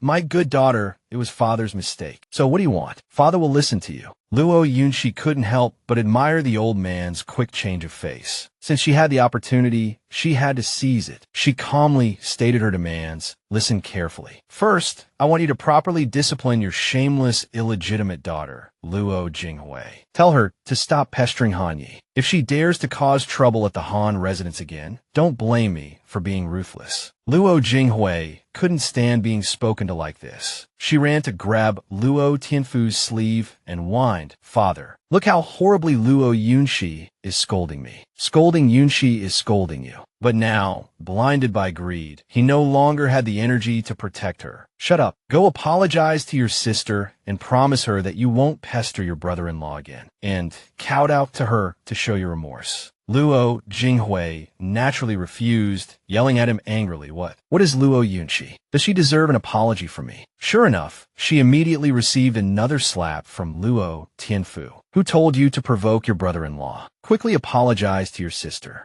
Luo Jinghui, hurt and aggrieved, could only hold her cheek and wail. Li Shi also tried to ease the situation. Master, please calm down. Unfortunately, nothing she said worked. Luo Tianfu pointed at her and scolded. Shut up. It's all because of your good teaching. Shut your mouth. She could only obey. Yes. Then, he walked over and grabbed Luo Jinghui's shoulder tightly. He pressed down mercilessly, forcing her to kneel. Kowtow to your sister and brother-in-law and apologize. Then, he put on a friendly face towards the two. Yunqi, haha, daughter, son-in-law, I've already made your sister apologize to you. So, about father opening a gambling den. It's up to you now. Of course, Luo Yunqi had more than one demand. With Luo Jinghui's matter settled, she continued, Second, you and Li Shi must return all the family property you plundered from my mother. Touching his money was like touching Luo Tianfu's lifeblood. That was unacceptable. The property belongs to your mother and me too. Why should it all go to you? At this moment, Han Yi silently picked up a chair that had fallen over. He didn't say a word, but his eyes swept across everyone opposite him with a murderous glare. Luo Tianfu stammered in fright. What do you want? Han Yi said indifferently, nothing. Then, he used all his strength to crush the chair in his hand, as if to add persuasive power to his request. I just hope father-in-law can answer one more time. Luo Tianfu backed away, repeatedly in fear. Here, take it all. I'll give you everything. Then he said to Luo Yunqi in a deep voice, Your mother's inheritance is in the small box in my study. There's not much, just a few taels of silver and some old things. It's only right that I give it all to you. He inwardly applauded himself. Her mother had died early, and this silly girl wouldn't remember how much her mother actually had. He could just make up a number and fool her. But how could these lies escape the eyes of Luo Yunqi, who had been reborn? As if she had heard a joke, she smiled faintly. Then let's go to the study together and check the box. But I'm warning you, my mother left me an account book. Then she solemnly delivered her final threat. I'll use it to compare with the things in the box you give me. Not a single item can be missing. If you don't give me everything, we'll report it to the magistrate. You decide what to do. Luo Tianfu, at his age, never thought things would develop to this point. This little wretch actually had a backup plan. He stammered incessantly. Then, he sighed and reluctantly accepted reality. I've been outsmarted this time. Luo Yunqi smiled and took Han Ye's hand. Husband, let's go to the study. The warmth of her hand softened the emotions in his eyes. Then, he tentatively suggested, Yunqi, since we're here, why don't we also bring your mother's memorial tablet back to the Han family? It would be more convenient for us juniors to pay our respects. Luo Yunqi's eyes widened in surprise as she looked at him. Husband, you. A warm current surged through her heart, and she was deeply moved. Even the original owner, her own daughter, hadn't thought of this, but her husband had brought it up. It was clear that Han Yi had always cared about the original owner's mother. So, she happily made another suggestion. Did you hear my husband? Hurry up and bring my mother's memorial tablet out of the ancestral hall. My mother doesn't want to stay in your Luo family's ancestral hall, looking at you wolves in sheep's clothing every day. Luo Tianfu had no objection to this matter. Fine, we'll listen to you on this as well. But the hand hidden under his robe was tightly clenched, the veins bulging. If it weren't for the gambling den, he wouldn't have to suffer this humiliation.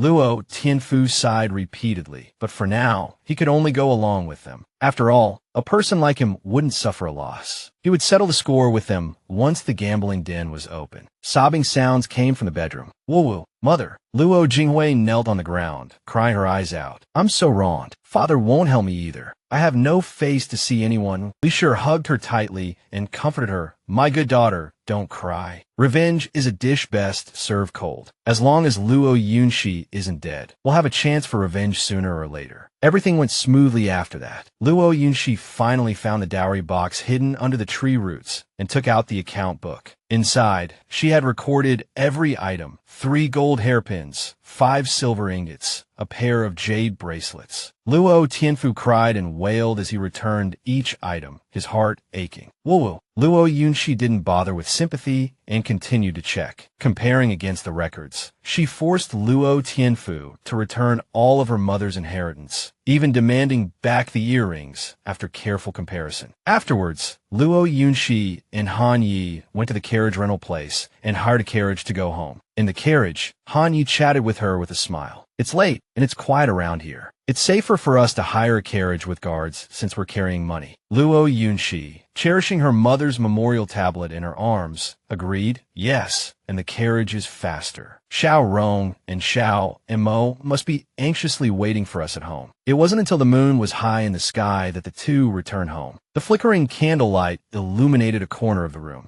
It cast a soft glow on Luo Yunxi's figure. Han Rong happily ran towards her with his younger siblings. "Sister-in-law, we've finished our baths." She immediately quickened her pace and then said to the little girl with a smile, "Good, let your brother put you to sleep tonight. Sister-in-law has brought back my dowry. Tomorrow, we'll go to town and have a big meal." Luo Yunxi was overjoyed. Now that she had money, it wouldn't be a problem to occasionally treat the whole family to a meal. Han Rong jumped up and down excitedly. Yay! Although Han Mo was also happy, he tried to remain calm. "Thank you, sister-in-law." Han Yi stepped forward and tucked the two younger siblings in. "What a coincidence. Elder brother also made new clothes for you." Then he smiled and said goodnight. "Tomorrow will be a happy day. Sweet dreams tonight." Han Rong obedient to replit mem. The scene of the three siblings warmed Luo Yunxi's heart. It was such a heartwarming picture. Han Yi was indeed a man, with a tough exterior but a very gentle heart. At this moment, Han Rong softly acted like a spoiled child towards Han Yi. "Yes, Roma wants to hear Big Brother tell the story of the ginseng doll." He readily agreed to the little girl's request. Okay. However, Han Mo, lying on the side, had other things on his mind. To be honest, although Big Brother and sister-in-law had reconciled, there hadn't been much progress recently. The boy thought for a moment and secretly decided, "I have to add fuel to the fire." So, Han Mo blushed and interjected. "Speaking of dolls," although he was a little embarrassed, he still managed to finish his sentence. "Big Brother, will you and sister-in-law have many, many babies in the future?" Han Yi couldn't help but turn his face towards Luo Yunxi.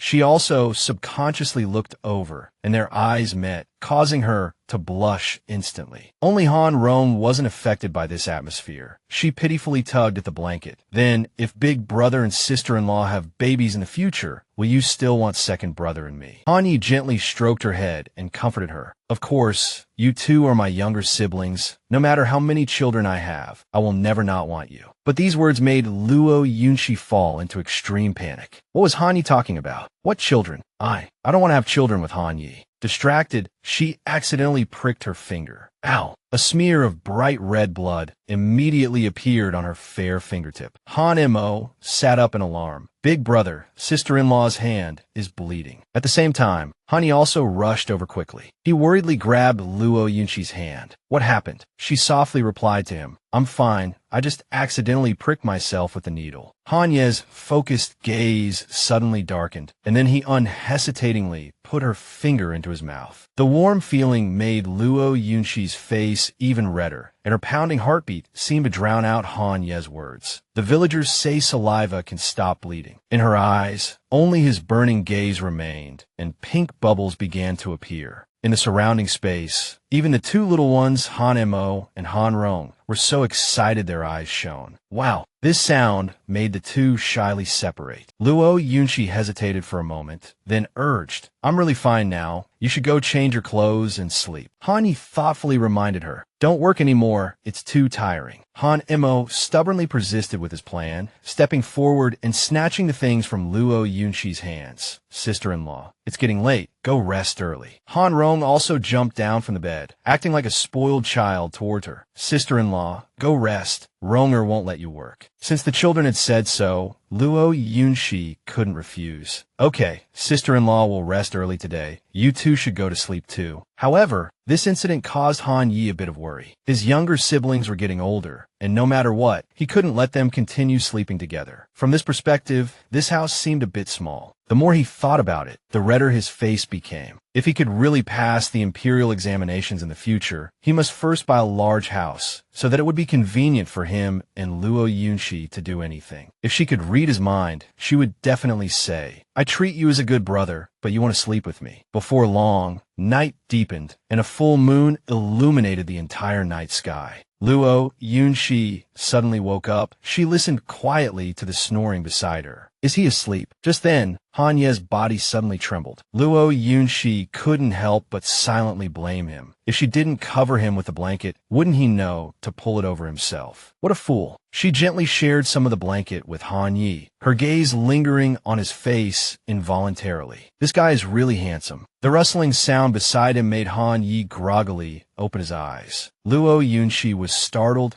and withdrew her hand back into the blanket. You're not asleep yet. He didn't bother to lie to her and smiled gently, voicing the thoughts he'd been having. I can't sleep. I've been thinking, shouldn't we move to town and get a bigger house? That way, the second aunt next door won't try to harm you again, and it'll be more convenient for you to do business. Unexpectedly, the two were so in sync, Luo Yunshi sat up happily, agreeing. Move to a big house. It'll be convenient for everything. But no matter how she said it, these words seemed to carry another meaning, and she hurriedly covered her mouth.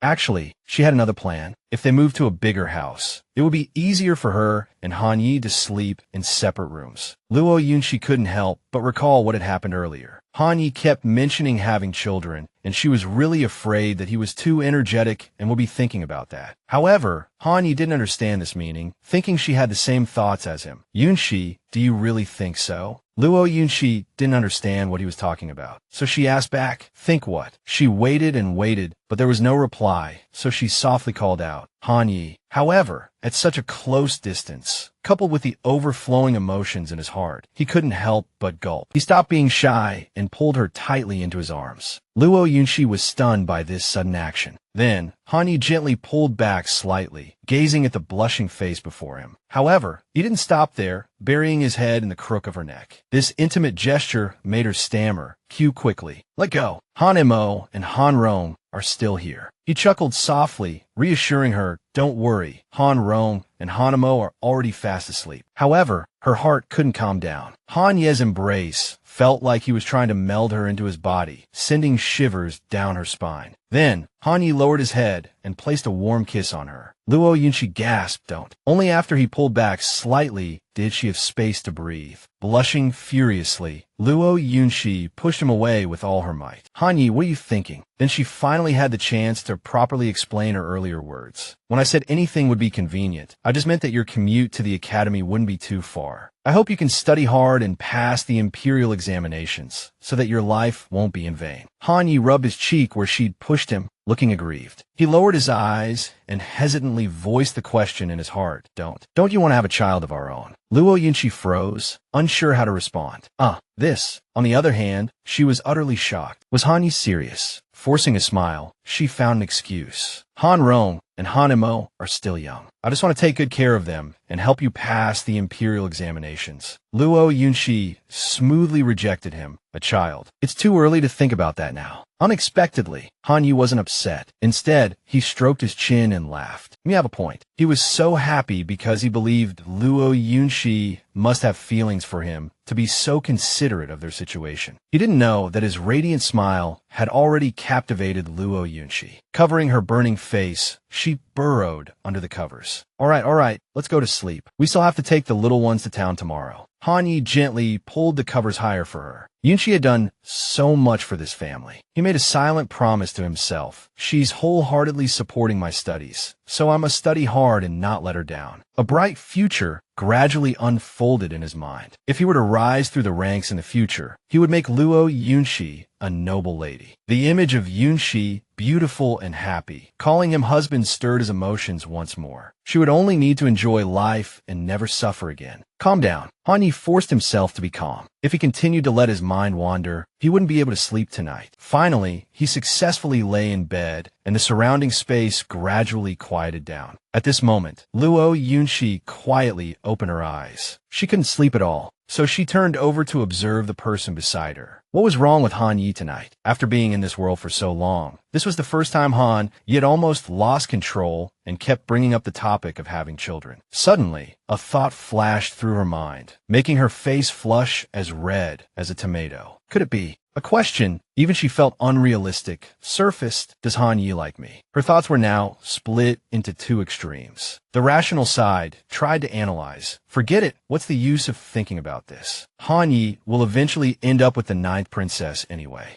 Luo Yunxi covered her face, listening to the other side's argument. But she was a transmigrator, and she even had a supermarket cheat. The little devil, representing the mischievous side, began to persuade her, as long as she wanted to. Why not? At this point, reason stepped in and shook its head in rebuttal. No. According to the normal logic of transmigration novels, no matter how much the female supporting character stirs things up, she can't change the main storyline. Just as the rational side said, even if the plot occasionally deviates slightly. But it's just a minor error. The red string of fate has long been predetermined, and it will eventually connect the official couple written by the author. Soon, Han Yi will meet his beloved. The male lead is bound to be with the female lead. That's right, Han Yi has his own happiness. Why should I change his destiny? Luo Yunxi waved her hand, dispelling the previous fantasy from her mind. There are thousands of handsome men in the world. After changing my tragic fate, I should go and take a look. Then she grabbed the quilt and covered herself completely. Curled up in the soft cocoon she had just created, Luo Yunxi told herself, no matter what, I can't have any physical intimacy with Han Yi, and I can't fall for him. The next day, the usual crowing of the rooster woke everything up. Early morning, Yunxi groggily opened her eyes. Unexpectedly, the first thing she saw was Han Ye's handsome face. Good morning, wife. She froze, a little confused about the situation. What was going on? She clearly remembered sleeping near the edge of the bed last night. How did this guy get so close? Early in the morning, Yunxi felt like she had fallen into a maze. Was he trying to make her submit with his good looks? At this moment, Han Yi forced a smile and suggested, wife, could you loosen your grip a little? Although he was enjoying it, he also needed to breathe. You're hugging me too tightly. I can barely breathe. His current behavior was a complete contradiction to her mumbled words last night before falling asleep about no physical contact. Yunxi awkwardly and hurriedly released him. I hugged you last night. Han Yi briefly recalled his predicament throughout the night. Chuan, Shua, Mo, Kai's abs and pecs, I want them all. Then he considerately offered an excuse for her. Perhaps it was cold in the middle of the night. What Sichuan? Was the household short on salt? Yunxi could only stammer a reply to muddle through. Oh, really? Inwardly, she blamed herself. It's all my fault for muttering things like handsome men are my downfall before going to sleep last night. Han Yi quickly got up and tidied his clothes. Ronger and Moer will be waking up soon. If you're still tired, wife, sleep a little longer. I'll go make breakfast. Before leaving the room, his gaze was suddenly drawn to something. On the neatly folded sleepwear on the bed were patches hastily sewn on. He frowned, picking it up for closer inspection, then made a decision. We'll go to town later to buy some more household supplies. Your clothes are also torn, so it's a good time to get you some new ones. Yunxi nodded in agreement. You're right, but not just for me. We also need to get some new clothes for Ronger and Moer. Thinking of the two little ones, a wave of tenderness washed over her. Moer's undergarments are torn, and so is Ronger's dress. Of course, if the children were getting new clothes, the adults should too. And you should get a decent pair of boots for the academy. Han Yi was pleased with Yunxi's attentiveness to the family. He gently reached out and stroked her head. Then he smiled indulgently. All right, I'll listen to you. Deep down, he was starting to believe in her changed personality. Yunxi, she now considers everything for us. It's clear that she has truly changed. After waking up, Yunxi happily retrieved the dowry chest she had brought from the Luo family. As soon as the lid opened, a golden glow of wealth radiated out. She couldn't help but chuckle. Now I can consider myself a little rich woman. I don't have to hide the food from the supermarket anymore. Then she imagined the enjoyment she was about to experience. Later, when we go to town, I'm going on a shopping spree. Sometime later, the family walked into a clothing store. Han Mo and Han Rong tried on their new clothes, and the shopkeeper sincerely praised them. Wearing our clothes, you two have transformed into a young master and miss. They fit perfectly. After looking at herself, Han Rong excitedly ran to show off to Yunxi, sister-in-law. Look, Ronger has become a little butterfly. She played along and praised the little girl. Our Ronger is the prettiest little butterfly. At this moment, the shopkeeper rubbed his hands and stepped forward, trying to drum up more business. Madam, you're so beautiful. Wouldn't you consider buying a set for yourself? Yunchi hesitated.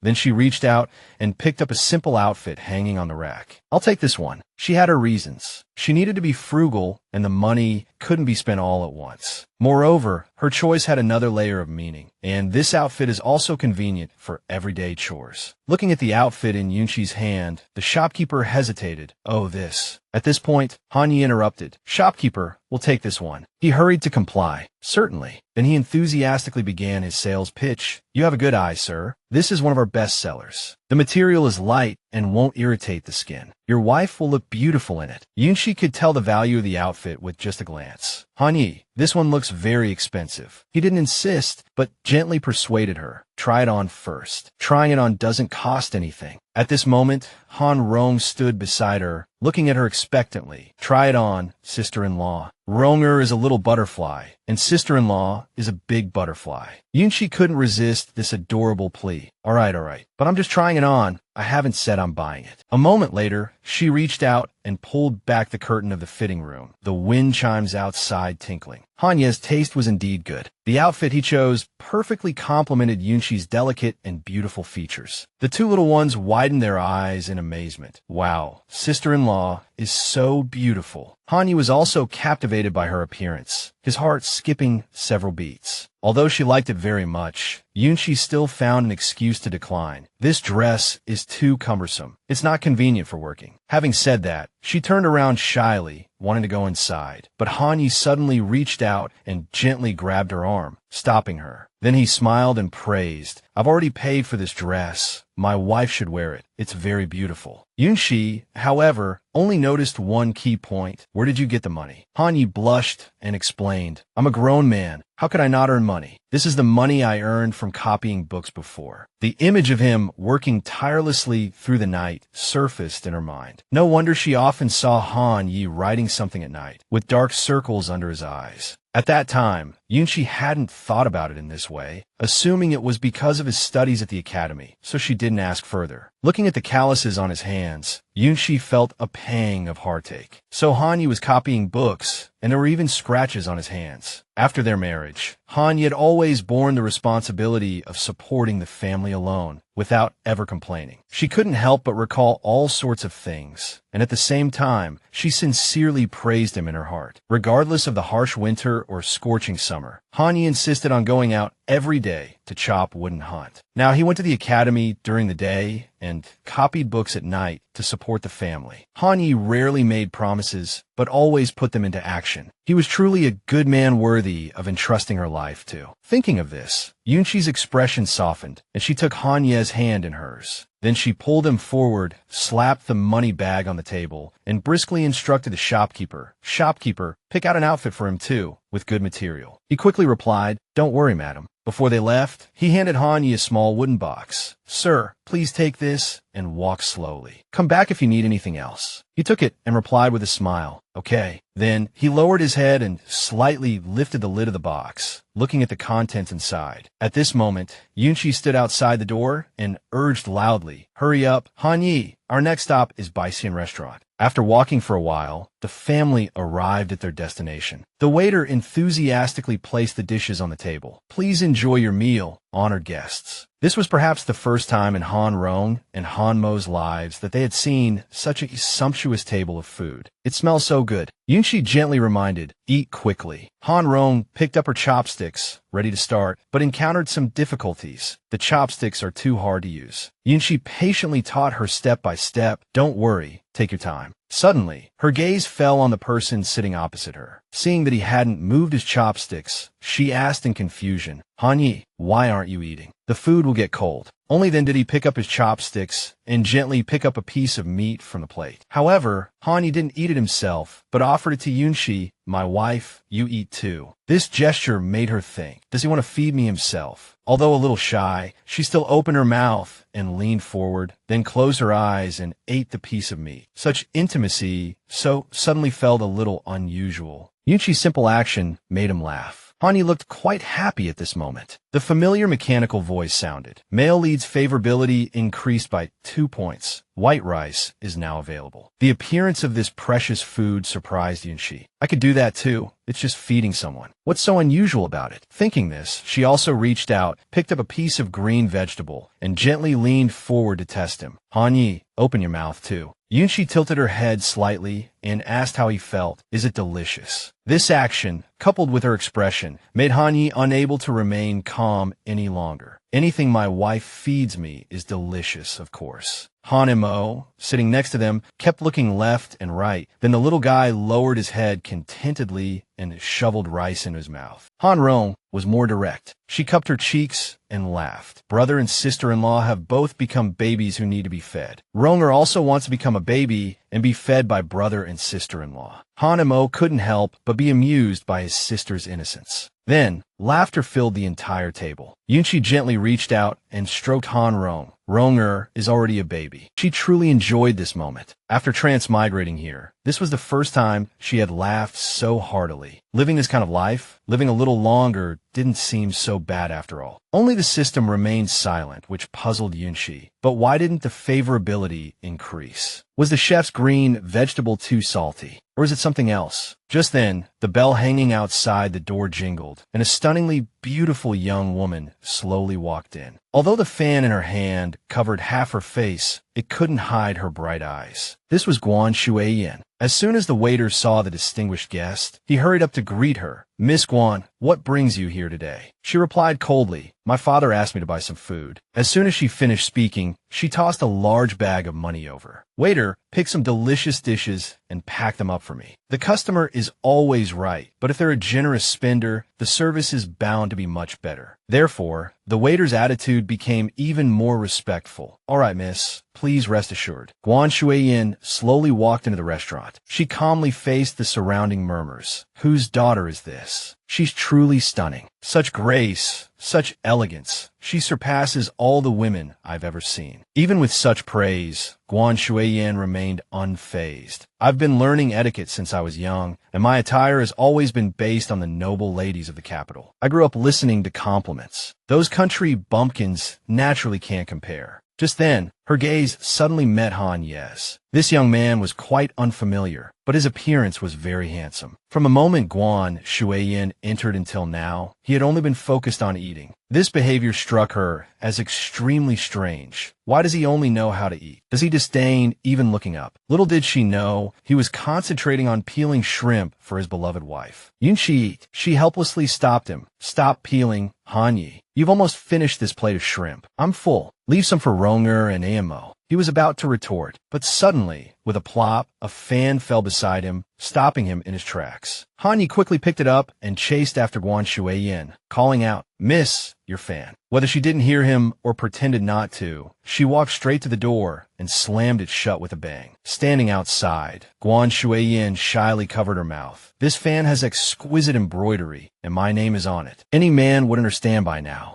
At this time, Yunchi also noticed the situation. Who was that? Why did she throw her fan away? Hanyi picked up the fan in confusion and replied, I don't know. I need to return it quickly. He quickly recognized the 3 meticulously embroidered characters, Guan Shuiyin. This name sounded somewhat familiar to Yunchi. She couldn't help but try to recall. I think I've heard this name somewhere before. But after a while, she still couldn't quite place it. Where did I hear it? Seeing Yunchi's silence, Hanyi asked with concern, What's wrong, wife? She came back to her senses and replied, Nothing. What about the fan? Should we look for the owner? Hanyi didn't think much of it, stood up, and made a decision. Forget it. We have things to do later. I'll ask the waiter to help find the owner. Yunchi pondered for a moment and agreed with this approach. All right then. She picked up Han Rong. Hey Rong, are you full? We should go. The little one replied happily. I'm full. A while later, Baixian restaurant was still full of diners. Guan Shuiyin walked into the restaurant and politely asked, Waiter, is the food I ordered ready? He quickly replied, Yes, yes, coming right up. At this moment, the familiar object on the table caught her eye, my fan. Guan Shuiyin touched it lightly, puzzled. Does he not understand what I mean? Suddenly, a thought flashed through her mind, causing her pretty face to darken. Or does he not want to? The intimate scene of Han Yi and Yunqi resurfaced in her mind. The waiter respectfully brought out the dishes Guan Shuiyin had ordered. Miss Guan, this food box is quite heavy. I'll have someone from the restaurant help you carry it back later. He saw the fan and suddenly remembered his task. I forgot, a customer said earlier that someone left their fan here and asked me to help find the owner. Guan Shuiyin's cold voice rang out, interrupting his thoughts. No need. The waiter turned around, confused. What? She explained to him in a low voice. This fan is mine. I must have dropped it here at some point. It's probably dirty now. Throw it away for me. Her strange attitude made him even more perplexed. But, Miss Guan, Guan Shuiyin gritted her teeth in anger. What owner? This is clearly an excuse to reject me. She still couldn't accept it in her heart. Since I was young, others have always fallen at my feet. The more she thought about it, the angrier she became. No one has ever been so cold to me. Hanya's image appeared in her mind again. Han Yi. Just then, Guan Shuiyin noticed Yunqi, who had been sitting opposite him. Who was that woman? No matter what, she couldn't accept this humiliation. Next time we meet, I will make sure your eyes are only on me. Han Yi and his family went together to see a real estate agent named Wang. She greeted the group warmly. Come, take a look at this one. This one's a bit small. After opening the door, Wang, the real estate agent, continued, but it's just the right size for your family. The four of them looked around in surprise. Han Rong and Han Mo immediately rushed inside to explore, while Wang diligently continued her introduction. This place is also close to the town market, convenient for buying and selling things. There's also a table and chairs in the courtyard, perfect for tea and conversation. Seeing Yunqi looking at something in the center of the courtyard, she happily explained, you can also raise fish and plant flowers in the pond. Very elegant. Han Rong, after running around, came back and shouted to the two brothers, sister-in-law, this house is so big, so beautiful. Yunqi gently squatted down and wiped the sweat from the little one's forehead, then asked for his opinion. How about we live here from now on? Han Rong laughed happily. Really? Okay. Ronger wants to live here. Hearing these words, Han Yi turned his face in surprise, then softly asked Yunqi's opinion. Wife, do you like this house too? She smoothed her clothes and stood up, expressing her feelings. Yes, I've seen several houses before, but this one, I felt different as soon as I walked in. Although she couldn't describe in detail, from Yunqi's expression, it was clear that she really liked this place. At this moment, a breeze blew through, as if welcoming the arrival of the new owners. She seemed to be able to see scenes of life here, such as Han Mo and Han Rong running and playing together in the courtyard. Or, for example, her leisurely sitting on a wooden chair weaving, while Han gently brought over snacks, the two of them snuggling close together, looking intimate like a real couple. But the next second, Yunqi personally shattered this image. What am I thinking? Why am I fantasizing about living with Han Yi? No, Han Yi already has someone. Then she solemnly handed the money bag to Wang, the real estate agent. We'll rent this house. She immediately accepted it happily. Okay. Not long after, Yunqi had the key to the house. Changing her fate through her own efforts, she playfully shook the bunch of keys, so this is how it feels. Then Yunqi turned around and informed Han Yi of some information she had gathered. Han Yi, I just asked, this place is very close to the Tianqian Academy, so you won't have to get up before dawn anymore. He, also infected by this happy mood, nodded slightly. Okay. Yunqi smiled happily and began a plan for the future. We still have quite a bit of money left. After you go to the academy, I'll go to the market and set up a small stall to do business. Our family's life will get better soon. These words moved Han Yi deeply. She said our family, and his heart pounded uncontrollably. Thump, thump. Yunqi looked at the two children, Han Mo and Han Rong, who were tidying each other's clothes. She became more and more enthusiastic, even considering the distant future. They're also growing up. They should start studying. I'll go and inquire about where there are private schools and take them to study. And suddenly, the system issued 3 notifications in a row. Male lead's favorability increased by 5 points. Male lead's favorability increased by 10 points. Male lead's favorability increased by 20 points. The series of increases left Yunqi dumbfounded. A strange system panel also suddenly appeared. Ding. Ding. Achieved 100 favorability points with the male lead. Obtained the title 1-star supermarket. This strange title puzzled her. What is a 1-star supermarket? Not only that, but there were a few other things she couldn't figure out. Why did the favorability increase so much? 100 points. Wasn't that already full marks? After completing all the tasks for the day, the family returned to the village together. Han, you gently placed Han Rong on the bed to sleep. He carefully drew back the curtain and whispered to Yunshi. After walking all day, the two children are tired and fell asleep. She also asked him with concern, are you tired too? Han turned around and held her hand tightly. I'm not tired, wife. It's too late today. I'll come to the new house to help clean tomorrow after I return from the academy. These words made Yunshi couldn't help but laugh. Just focus on your studies. I'll take care of the cleaning. We'll be able to move in soon.